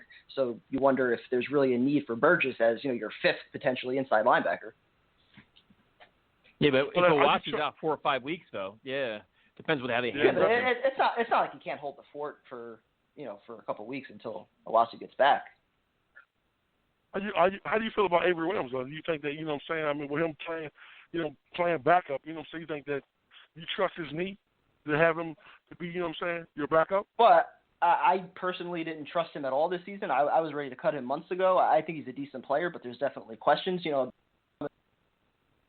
Yeah, I definitely have questions there. But if he's in a reserve role or he's not playing 50 snaps a game, I think he could be effective. He's a good leader. He'll know the system, so nothing wrong there. Restructure his contract, so that makes sense. Yeah. So, Brian, what are you looking at? Okay, it's 2 cornerbacks, right? So how many cornerbacks do you see us keeping? And what really one do you really keep? You see Bryce Hall making it, getting cut or being on the practice squad. What are you saying? Because I heard he's practicing now. Bryce Hall? He's not active yet. Yeah, Bryce Hall didn't get active yet. So I don't think it would. You're chilling, Tyrone. Yeah, I don't think they would have to occupy a roster spot or even risk, putting him on the practice squad or anything like that. So, but yeah, I think the questions really become with, Shaheem Carter and Javelin Guidry, 2 undrafted free agents that have been pretty impressive in camp. So you got to make a decision, I guess, whether or not they should be on the active roster or if you try to sneak them onto the practice squad, you risk exposing them. So, yeah, I agree. But the weird part is, man, we're getting ready for Buffalo next Sunday, right? And we know, man, we have so many questions, man, and it's scary. You know what I'm saying? You don't really realize how bad this is, man. This offensive line scares me, and Sam developers scare me. I give Sam any kind of help, but to be honest, though, the one thing that we talked about was the offensive line. They've, for the most part, played together as a unit this entire camp. Van Roten got hurt for a little bit, but they've been practicing together every day, which is one thing we've asked for. Unfortunately, there's no preseason games, but it's not like they're wide receiver group or they're dropping like flies. Bexton's getting plenty of rest. McGovern, as a unit, they for the most part play together, man. So it's a concern because you want to see how fast they gel and what their actual ability is. But in terms of health, for the most part, they've been all right. But Tyson, what would you do? We talked last week. What would you do if you're going to suggest game 1 of the season, man? I'm going to throw the whole kitchen sink. I stack the box and blitz the shit out of you. Exactly. Bro, exactly. I'm sending a dog blitz every chance I get, bro. You were seeing ghosts last time. You really but then you dink and dunk. You use the quick passing games. You use screen passes. You offset the blitz with all that. There's ways to get around it, dude. Like I kind of agree with Kevin, where you almost got to pass set up the run a little bit. But there's things that they can do, especially if you use Le'Veon Bell as a wide receiver. Well, the one thing about it is that Buffalo has a really, really good secondary and a really good linebacker core. So those little screen passes that Gates love to do, they're not going to be successful like that. I still Why see you that. killing my dreams, man? No, I mean, it's just being real. It's just being real. If he doesn't come up with a real game plan, and I think that game plan has to be Le'Veon Bell in the passing game, then it's going to be a long day. I just think that you have to give Sam opportunity. Hey, Primetime, I got a question. Successful. What's up? Primetime, I got a question. We're trying to talk roster here, and here comes Tyrone back with his Buffalo Bills and all the negativity again. This is his fault. The demise of this show is actually Tyrone's fault. I blame both of you. My fault today, huh? You planted the seed by starting off with the injuries, and then Ty came in and just added on. So. All right, so we're gonna take a break from this. We're gonna go back to calls because Tyrone's ruining the whole mood of everything, and we're gonna go to Hakeem. Oh, our good friend Hakeem. What's up, man? Hey guys, how you guys doing? What's going on, Well, we're all doom and gloom, man. You probably called on the wrong night, man. No, I'm actually gloomy myself, if I could say that. I'm kind of nervous, man. I'm really nervous about going into Buffalo, and I just think that our offense is not going to be capable of scoring more than 20 points on the Buffalo Bills. And I think their defense is better than our defense, and their offense is more talented than our offense. I'm really nervous heading in. I think the only way we can win is if we win, the turnover battle, and if we get a big play from, special teams or defense. But I'm really nervous. How much do the injuries bother you, man? It seems like it's a litany of injuries. Do you think it's a fall on the head coach? Is it a sign of the times with the decreased practice time? Like, what are your thoughts on that? Yeah, I mean, the injury bug is, the biggest, it's the most annoying part of football, right? Because we want to be able to see everyone just play at their optimal level. I think it's a bit of everything. You got to look at everything. You got to look at the practice structure. You got to look at the training staff. You got to look at the coaching. You got to look at the players themselves. I think it's a league-wide issue for the most part. Like you really got to be lucky to, not get injured at specific position groups as just an NFL team. I think it's everything, but it is a sign if all of Gase's teams are always getting injured. You know what I mean? Like that's not a good look. Like you need to step away from that trend, my friend. But we just have to look at everything, and I'm hoping that none of these injuries are too long term. It sounds like Pina Onwuasor is like the longest one. And hopefully, we can just start getting players back, hopefully get some good news, through the coming week. But, yeah, I'm not feeling too good about it. Kim, I got a question for you. How do you feel about Sam going into the season with no receivers? I mean, how successful do you think Sam compete with what we have right now? Well, it's going to be tough, of course. Just the injuries, you can't blame Sam for that. Of course, league could have done a better. Our front office could have done a better job just getting him some more weapons.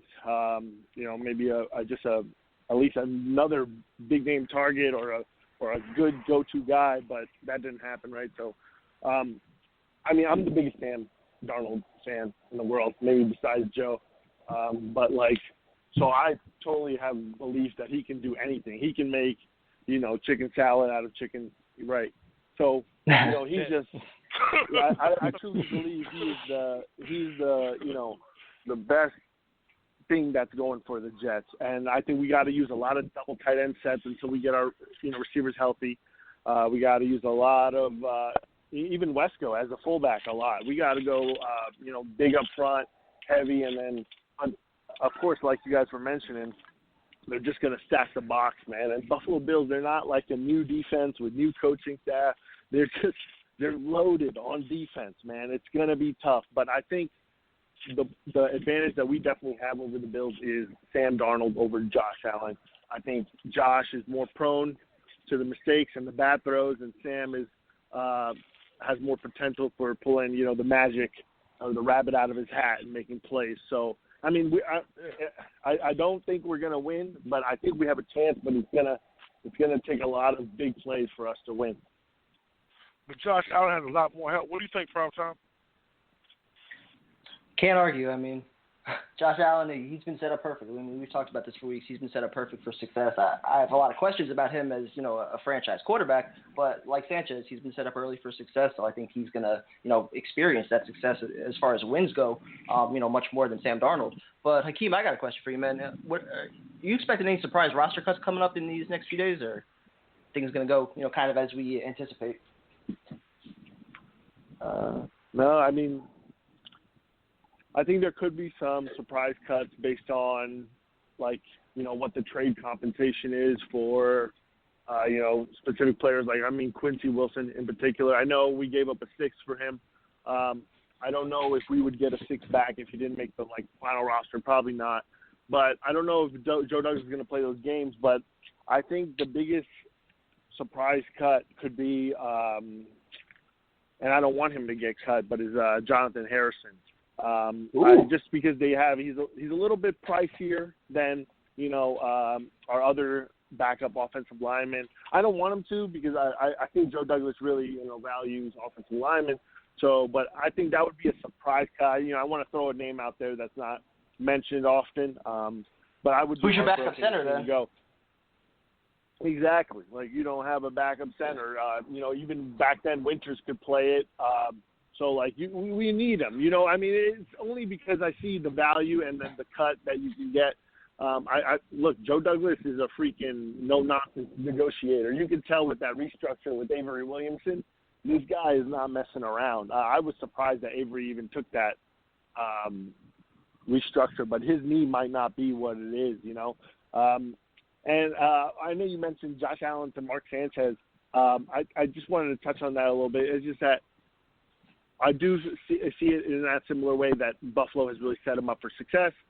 But the difference, I think, is that the teammates weren't really behind Mark as much as the teammates are really behind, Josh Allen. They love the kid. They think he's a gamer. Yeah, they know he's freaking, inaccurate sometimes. They know he's got a lot of things to work on, but they believe in the kid. And that teamsmanship goes a long way. That's a fair point. I would argue that Mark Sanchez in his first couple of years he was well respected within that locker room. A lot of the guys like Damian Woody and LaDainian Tomlinson, even today they speak pretty highly of him. So I don't think that he ever had an issue as far as not being liked or not being respected. I think that once you started to strip away the talent and you were replacing guys like Hatchery with Derek Mason and Wayne Hunter filling in for Woody and Plaxico for Braylon, piece by piece you started stripping it all down. And he just wasn't talented enough to overcome that. Yeah, I definitely see it that way too. You're right, because they brought in, some headaches, if you will, with Plaxico and San Antonio. Those are two big divas. So I can see it that way too, But I just believe that the veteran receivers in Buffalo, they really respect Josh Allen. And they're doing whatever it takes to help them, whereas I felt like San Antonio Holmes and, Plaxico weren't really all in on Mark.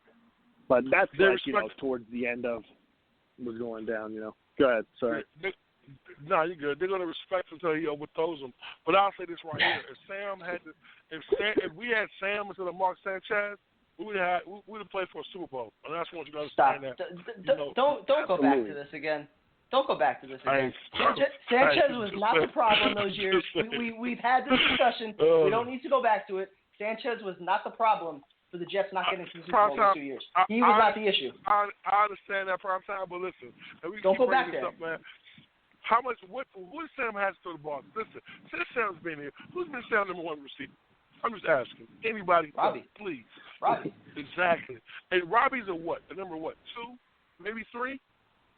Receiver? He's solid number 2. Yeah, solid number 2. Okay. So that's the best. What did Sanchez had? He had Braylon. He had Braylon. He had there's nothing to do with the defense not stopping the Steelers on the ground or the defense in the year before not stopping Peyton Manning in the second half. So, but I'm just saying, as for development of a good quarterback, you know what I'm saying? Sanchez had a way better opportunity than what Sam was given. And this is what I'm saying, though. You said it best yourself. Sanchez regressed when you took away talent. Sam he's going to regress because he doesn't have any fucking talent. This is the problem. Exactly. Scary, Exactly. Only room to go up, I guess. I mean, Hakeem, what do you think, man? Yeah,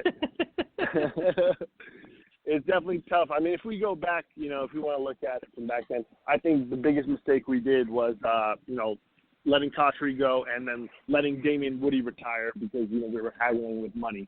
And that created a huge hole at the right tackle position. We know the rest from there. I think that was one of Mike Tannenbaugh's biggest mistakes, letting Damian Woody retire. Back to this year though. But I think, man, I do think our offense will improve from last year. I mean, we were so bad, it has to, right? And I feel like we've improved on the offensive line. Our tight end group is looking solid. Our running back group is looking solid. I want to see improvement. The thing is, when will that improvement come? And I don't think it's going to come in the first 4 weeks of the season. I think it's going to, start showing up around week 5 or 6, or maybe, hopefully not after the bye, but it's possible. Trust the process. Ron, your thoughts? No, I completely agree. It's going to take a couple weeks. We're not going to be happy the first few weeks. There's going to be a lot of bad football that we're going to be watching, and you just hope that Sam doesn't get killed in the process, and that as the season goes on, him and Gase start getting on the same page, the offense starts rolling, and you see enough progress to feel comfortable going forward. That's really all you can do at this point. But I will say this though, man. I do believe in Sam enough to where Sam will overcome some of the deficiencies at wide receiver. I just don't want Sam to be able to get in a situation where Sam is gun shy and he's second guessing himself. That's the biggest thing that scares me. I think Sam is really talented. I think he's worked really hard off season. So I think Sam is going to improve in that department. But just not having someone that you can really depend on or get any zero separation. You know what I'm saying? He's a tight window. So you have to get creative. Yeah. We definitely need to keep Sam confident. Hakeem, thanks for calling, man. We appreciate it. Hey, thank you guys for having me. It was great to talk shop with Kevin and Tyrone. But have a great day, guys. I'll see you guys later. You, bro. Appreciate talking to you, man. You too, bro. Have a good night, man. Who the hell is making all that noise in the background? Sounds like a wrestling match. What the hell is going on over there? That's not me. It's not me. I don't know. Maybe it was Hakeem there. It's like a wrestling match was going on. All right, we're gonna go to Chris in New Jersey. Chris, what's up, man? Hey, what's up, guys? How y'all doing? What's going on, Chris? How you doing, man? What's up, Chris? All right, doing good, man. You know what? My take on the Jets this year is something like this: is that I do not trust Gase whatsoever, and I've been like that since they hired Gase. But I do trust Greg Williams, and I think if the defense keeps us in some games, the offense just has to make a few plays here and there, and at least we stay in games and we win the close ones. And I think they're good enough to win the close ones. And, with that being said, we're lucky we have a Le'Veon Bell, because without him, we got nothing to hang our hat on, honestly, because with all the injuries and whatnot. And our guys, listen, dudes will come back. They're going to get healthy, and we're going to be better. But I don't see that happening until after September. You know what I mean? I don't see the offense gelling with all the injuries right now. I don't see the offense gelling. Joe Douglas wanted to protect Sam, and that's great. And one part of protecting Sam was the O-line, is giving him weapons, and that he does not have. So Sam is not totally protected just yet.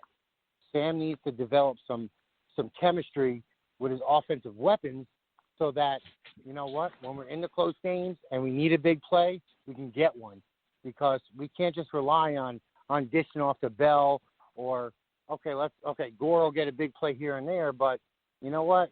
Without some consistency and without the defense keeping us in games, we'll have problems. That's a fair point. I mean, that's a great point. Tyron, what do you think? Yeah, absolutely. I totally agree with you, man. I think that's the whole issue right there. I think that the most important thing, and I don't want anybody to think we're negative, man. It's the reality of what we're facing right now. I mean, we all understand how important Sam is. And I definitely think Greg Williams is going to keep us in some games. But as well, like, how do you feel about the receiving core right now? Like, going a week away from the season opener, man. How do you feel about our receiving core for Sam? Right now, it's scary because, you know, as I look on Twitter all day long, I see how, like, Sam is throwing a pick here and a pick there, and, you know, good credit to Ashton Davis, but that ain't Sam, man. It's obvious he has no chemistry with the guys that are being brought in because of injuries. And I think, man, I think let's say if it stands right now, we're gonna have to worry about too much of the run game. And other teams aren't stupid; they're gonna know that, and they're gonna stack the box. So we need one guy like a Hogan, someone to make a big play early on. And that's why I said September's going to be tough, because we need guys to get healthy first. Unless we make some kind of splash move and a trade to get a good wideout, a la Juju, we'll see. But unless we do something like that, I see September being really tough.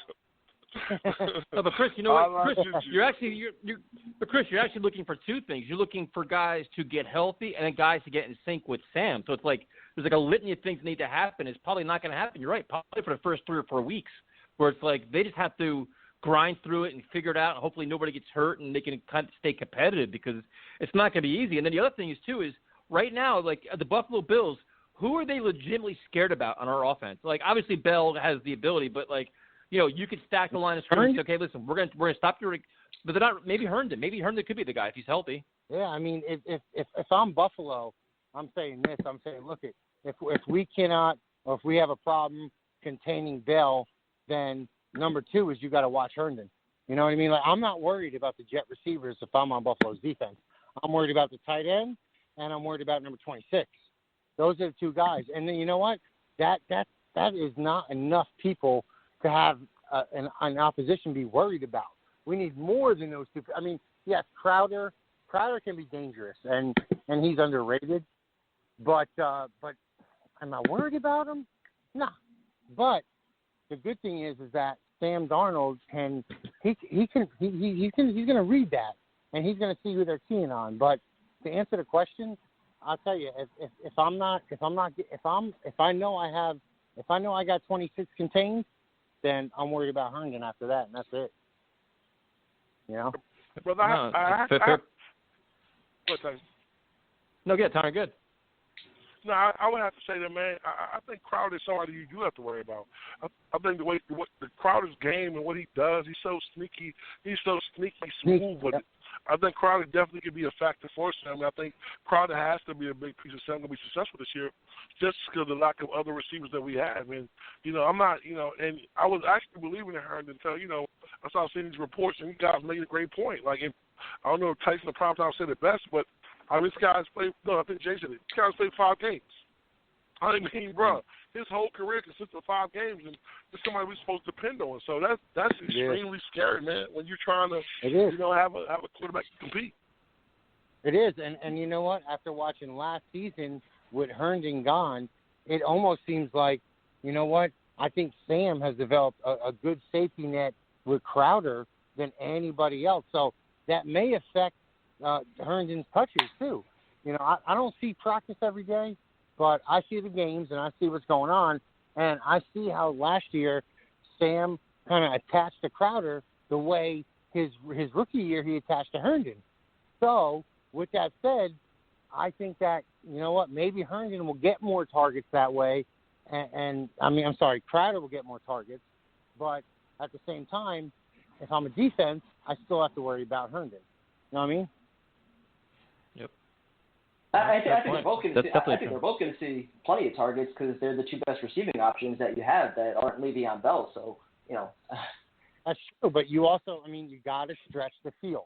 And if you don't stretch the field at all you're doing is putting Crowder, who's a slot, and you're putting Bell in a bad spot. Somebody got to stretch.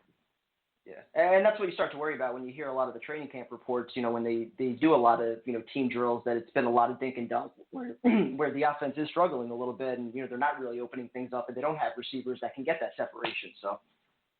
Yeah. I mean, I guess we'll see because Buffalo's defense is nothing to toy around with. So, if the Jets somehow can pull out a Week 1 win, it's gonna have to be on the defense. And I hate to say it, it's going to have to be on stick in some way, shape, or form. No. At the end of the thing. That's the way. If the Jets are going to win, that's how they're going to win it. Oh, who's that guy? They're not blowing the doors off anyone. Feel real confident they're now. not blowing the doors off anyone. So they got to be crafty. They have to get. Greg Williams is going to be sneaky with his blitzes. Keep the offense in the game. I have no doubt that Sam Darnold will be protected with his O-line. I'm not even remotely worried about that.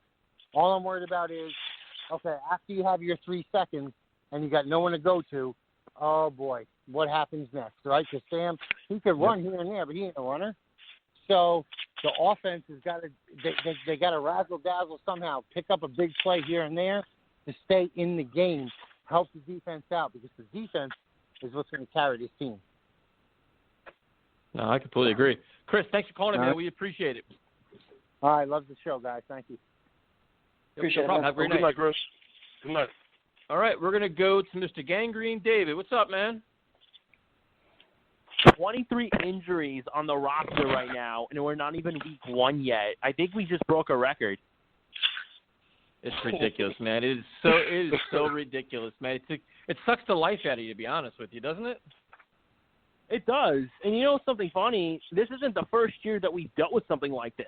We've dealt with this kind of problem for years where we just went with injury after injury after injury. Last year we had That's not actually true, though, because under Todd Bowles, they never had these kind of injuries like that Gase has. Well, yeah, but like every team has to go through injuries. I mean, we had a considerable amount of injuries under Todd Bowles, but not to this magnitude. Nah, these last 2 years have been horrible. Absolutely horrible. You're telling me, Tyrone. I mean, look at the situation we're in now. So we are completely banged up in the receiving corps, which is already as thin as it is. Our cornerback room is also pretty thin. I mean, Brian Poole is back, but who else do we really have over there? We have a bunch of young guys who've still got something to prove. The offensive line, we still have to see if they can gel together. Thank God Greg Van Roten came back, though. And we have to hope to God that Adam Gase and Le'Veon Bell can be on the same page this year, which according to the headlines right now, it's looking that it's not the case right now. So you're going into this upcoming season where you have the second tough schedule in the league with a ton of travel to the West Coast in a pandemic, with a ton of question marks at wide receiver. You have to hope to God the offensive line has actually finally improved if Joe Douglas is really this offensive line savior. The quarterback room is really thin too. Don't have a pass rush either. So as of right now, I can see why Jets fans are not as confident as they are, because with all the question marks and injuries and a coach that nobody's confident in with a ton of elite playoff contending teams ahead of you, fans have right to not be confident in this year. Well, I mean, I think a lot of it is like before this all started, going to training camp, we were making a case for the team could be competitive. They have some talent, and if some guys overachieve, you get some diamonds in the rough, this team could do some things. But the injuries have decimated all of that, dude. Like it's hard to ignore problems that we know are there. Like just say for Denzel Mims, he's not even practicing yet, and you got 10 days to the first game. So even if he comes back on Saturday, his first NFL experience is going to be in game prep. Or Pierre Desir hasn't been practicing. Like these guys are coming back, and they're going to be thrown to 4 quarters of football, full contact, full speed. It doesn't work like that. Like this, just your NFL conditioning is not going to be there. No. It's going to be sloppy. It's going to be ugly. There's going to be concerns. And like, how do you as a team overcome that? Do they have the depth to do that? I'm not so sure. And do they have the leadership to do that? I'm not so sure about that either. And on top of that, we're talking about a very, very physical Buffalo team, a team that plays together, that's solid, and that's not going to lay down. So you're expecting all of this to happen and perform a miracle. David, so you made a great point, and something I want to ask you, man. So, like, what are you expecting the family with the receiving core we have right now? And say everyone was healthy. What is your outlook on Sam for the year? I mean, because this to me is detrimental. This is not about Sam's future. I don't care what anyone says. This is not going to define how I feel about Sam if he has a bad season, because anybody who really understands what's going on realize he has a lack of talent. So I just want to get your perspective on that. Well, in terms of Sam Darnold, I mean, the receivers are incredibly important. That's why Joe Douglas brought in players like Brashad Perriman and Denzel Mims to kind of give Sam Darnold some kind of weapons to work with. But the one bright thing that's coming out of this is that you don't really have a lot of injuries that are entirely significant. I mean, yeah, the injuries are demoralizing now, but luckily you don't have anybody like incredibly important out for the year. So, like, thankfully, Perriman and Mims right now, they're not expected to be out for the year. Crowder, hopefully he's still healthy. I know he's dealing with some tightness as well. So hopefully you can still have those receivers to work with. With him, Chris Herndon, I mean, I know he's been having a good camp with Darnold, but now you're kind of dealing with the stories of him dealing with tightness in his chest from a rib or lung injury, something like that. Griffin's back, thankfully. So you know that Sam Darnold also has his tight ends to throw to. And then Le'Veon Bell comes into the picture, which we all know that he was brought in last year to be that valuable weapon for Sam Darnold and his offense. But now you're wondering, how is Le'Veon Bell going to be used this year? Because Bell is in the best shape of his life. He's motivated. He's driven. He's ready to prove something this year. And if Le'Veon Bell can bounce back to that all-pro caliber running back that he was in Pittsburgh behind a new offensive line, then David, it could help Sam Darnold's game a little bit. I think they're going to use him right because if not, Adam Gase looks like a complete jackass. Because for the last week in every press conference, he's been telling us how he's got to use them in a variety of ways. He's got to be more diverse. So if he talks about all this stuff for a week and the season starts and he does absolutely nothing with them or the same thing as last year, he's going to look foolish. And he's very self-conscious about his perception and like how people view him. So I have a funny feeling they're going to try to do different things with Le'Veon Bell. I think that will happen. Well, I think that's what it comes down to because as of right now, Le'Veon Bell is the best player in your offense. So I'm Adam Gase, I'm using Le'Veon Bell as the all-around running back that he actually is. Line him out in the slot. He's a matchup nightmare against linebackers. You got to maximize Le'Veon Bell's talent because with all the injuries at the receiving spot, hopefully Herndon can be healthy throughout the entire year. I mean, Le'Veon Bell is your best player on offense right now. You also have Frank Gore back there, too. I mean, I know P. Ryan's dealing with an injury as well. You have Josh Adams, of course, Tyson's Notre Dame prodigy. So if all these, 25 hopefully and ifs happen, we can maybe win 7 or 8 games. What's that? I said if the 25 different hopefullys and ifs that you mentioned all happen, then maybe we can win 7 or 8 games this year. Well, that's what I hope. That's what I hope will happen because honestly, as of right now, with all the injuries and question marks we got, I don't see us winning more than 7, 8 games. Maybe I have us winning right now, maybe 6 games, probably at the best. So do you? Yeah, go ahead, Ty. No, I was gonna say, but do you see them starting off really slow, where it's like they're like a 1-4, 1-5 team, they come on strong to end the season, or do you think they're gonna stay competitive to start the season? I mean, I think you look at the first 4 games, I think they could be competitive with Buffalo. The 49ers, their defense is incredibly legit, so I have a tough time believing in this Adam Gase-led team to go up against a Super Bowl contender. You have the Indianapolis Colts. I mean, I know they got Phillip Rivers, they got a few other players, but I definitely think they're beatable. But I feel like being that they're in Indy, they could possibly lose that game. And then they got the Broncos at home. So it's possible, like, you could maybe see your 2-2, 1-3 start, but I think this is a team that could be competitive along the way. Like I said, it's all about generating a pass rush, which as of right now, we don't even know if we have that, and a lot of fans are relying on Quentin Williams to be that because that's going to be a significant part of the defense. You have to hope to God that Sam can overcome everything that's been going on because as of now, this is a quarterback that's maximized his talent into very poor situations. So you have to hope to God that he can take that next step. And you're hoping for a bounce-back year out of Le'Veon Bell. I think if those 3 things happen, maybe you could see a competitive team that could win 7, 8 games. But as of right now, this could be a team that could be employed for another top 10 draft pick. Yeah, I mean, no arguments here. That's kind of what I'm thinking. Go ahead, Kev. No, I was gonna say, I mean, that's just what's so frustrating about this year is that, prior to all the injuries, even though we weren't really expecting a whole lot, I think we thought this could be a competitive team, and, Darnold could take a nice step this year. Maybe you win 8, maybe 9 games if things, go right and, some other teams have some injuries. But, with how we've been decimated, so much greater than any other team in the league right now, all those ifs and question marks that we have, and now we're relying on, the second and third string guys behind those players, it's just, what do you do? Like it's the same thing as last year. Like you're thrusting practice squad players into starting reps, and you're just going through all these lineup changes. It's not good for an NFL football team. Like, yeah, injuries happen, but if you're going through all those changes, like it resulting in a lot of chemistry issues on the field.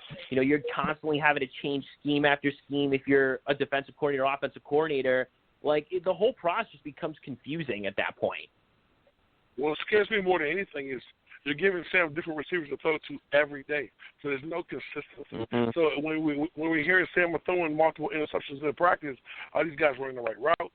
Are these guys, you know what I'm saying? You don't know what factors into that, and that's the whole issue right here, man.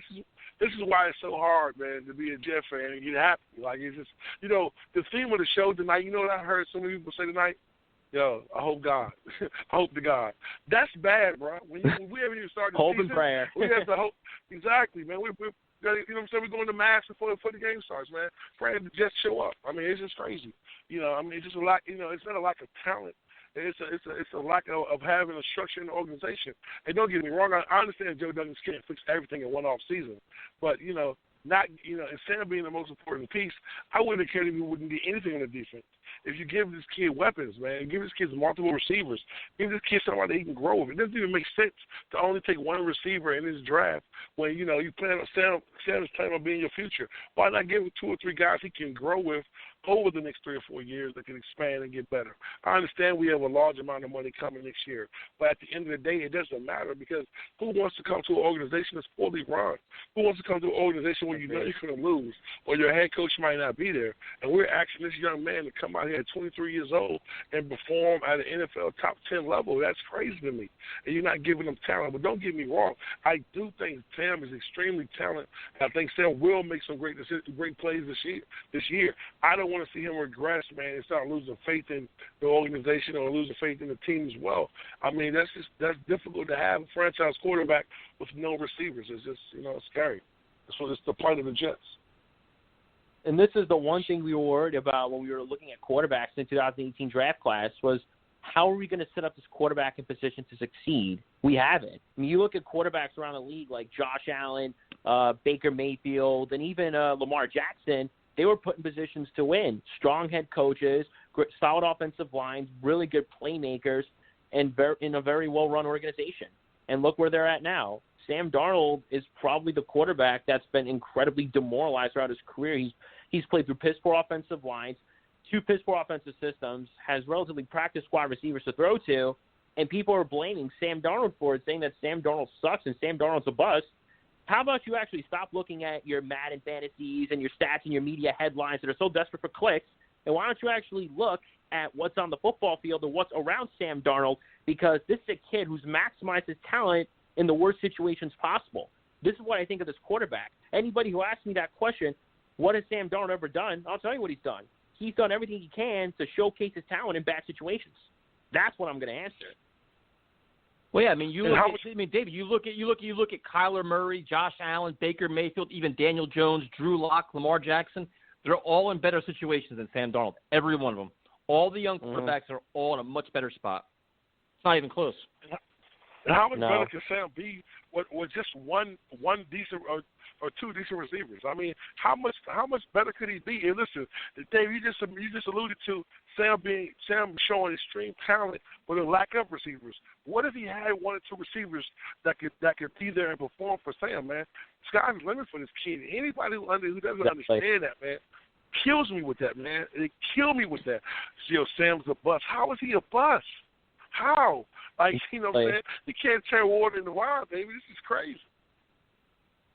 You know what's the bright part about all this? We don't have to worry about Sam Darnold and his team playing in front of a bunch of visiting team fans this year. in their home stadium. That's true. That's true. But the only one thing about Sam Darnold that he has to do is try to stay healthy for 16 games. He's got to be able to endure the season, stay through it, and that's one thing he does have to do. But David, thanks for calling in, man. We appreciate it. Well, thanks for calling. Well, thanks for having me on, Tyson. I wish I had you guys on for the roundtable last week, but all three of these gentlemen are more than welcome to come back on if you want. Tyrone loves that kind of stuff, but Tyrone's a celebrity, man. He'll definitely do it. Yeah, whatever. Well, No, did you get a charge? How much, Tyrone? Hey, man, for you, man, you family, baby. Whenever you need me, you got me, dude. You let me know. I got you. Show me the money! You got it, Tyrone. You already know, baby. You already know your family, man. Whenever you need me, I got you. Have a good night, gentlemen.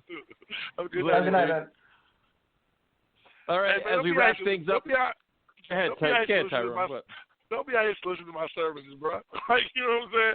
Like, I'm not thinking, everything's free around here, baby. I'm just joking. Let's go. Yeah, but like, hey, let's give him a bowl of chili, and he's ready to go. He's got you. So, Tyrone, your parting shots, man. We are 10 days away or a little bit more from the season. What do you think? Your parting shot for tonight. I'm going to say this right here, man. Like, look, I want everybody to understand, man, like, we got a long way to go. You know what I'm saying? But we're going to be okay. We Jeff Francis, what we're going to do. And starting next week, man, this shit's going to turn up, baby. This is game. We're going into game mode next week. So, I'm expecting everybody, to tune in and let's get great. Let's get your popcorn ready because next week, man, the gloves are off, man. The season's here. Let's go, baby. Jets up. Prime time? Let's just get healthy. I'm mentally, physically, emotionally drained from these past few weeks of injury reports and just all the Bell and Gase chaos. So let's just have a nice, quiet couple weeks leading up to week one and just get things back on track here. So yeah, that's all I really got to say. Yeah, sign a receiver, sign a kicker, give us some goddamn hope, get healthy. The cuts are on Saturday. If anything crazy happens, maybe we'll do an impromptu show or something like that. Or check us out on YouTube. Let's Talk Jets Radio on YouTube, Instagram, and Twitter. And if you tolerated this show, God bless you, because this show gave me a headache as long as this team does too. So we will talk to everybody next Tuesday. See you guys later. Have a good one, man.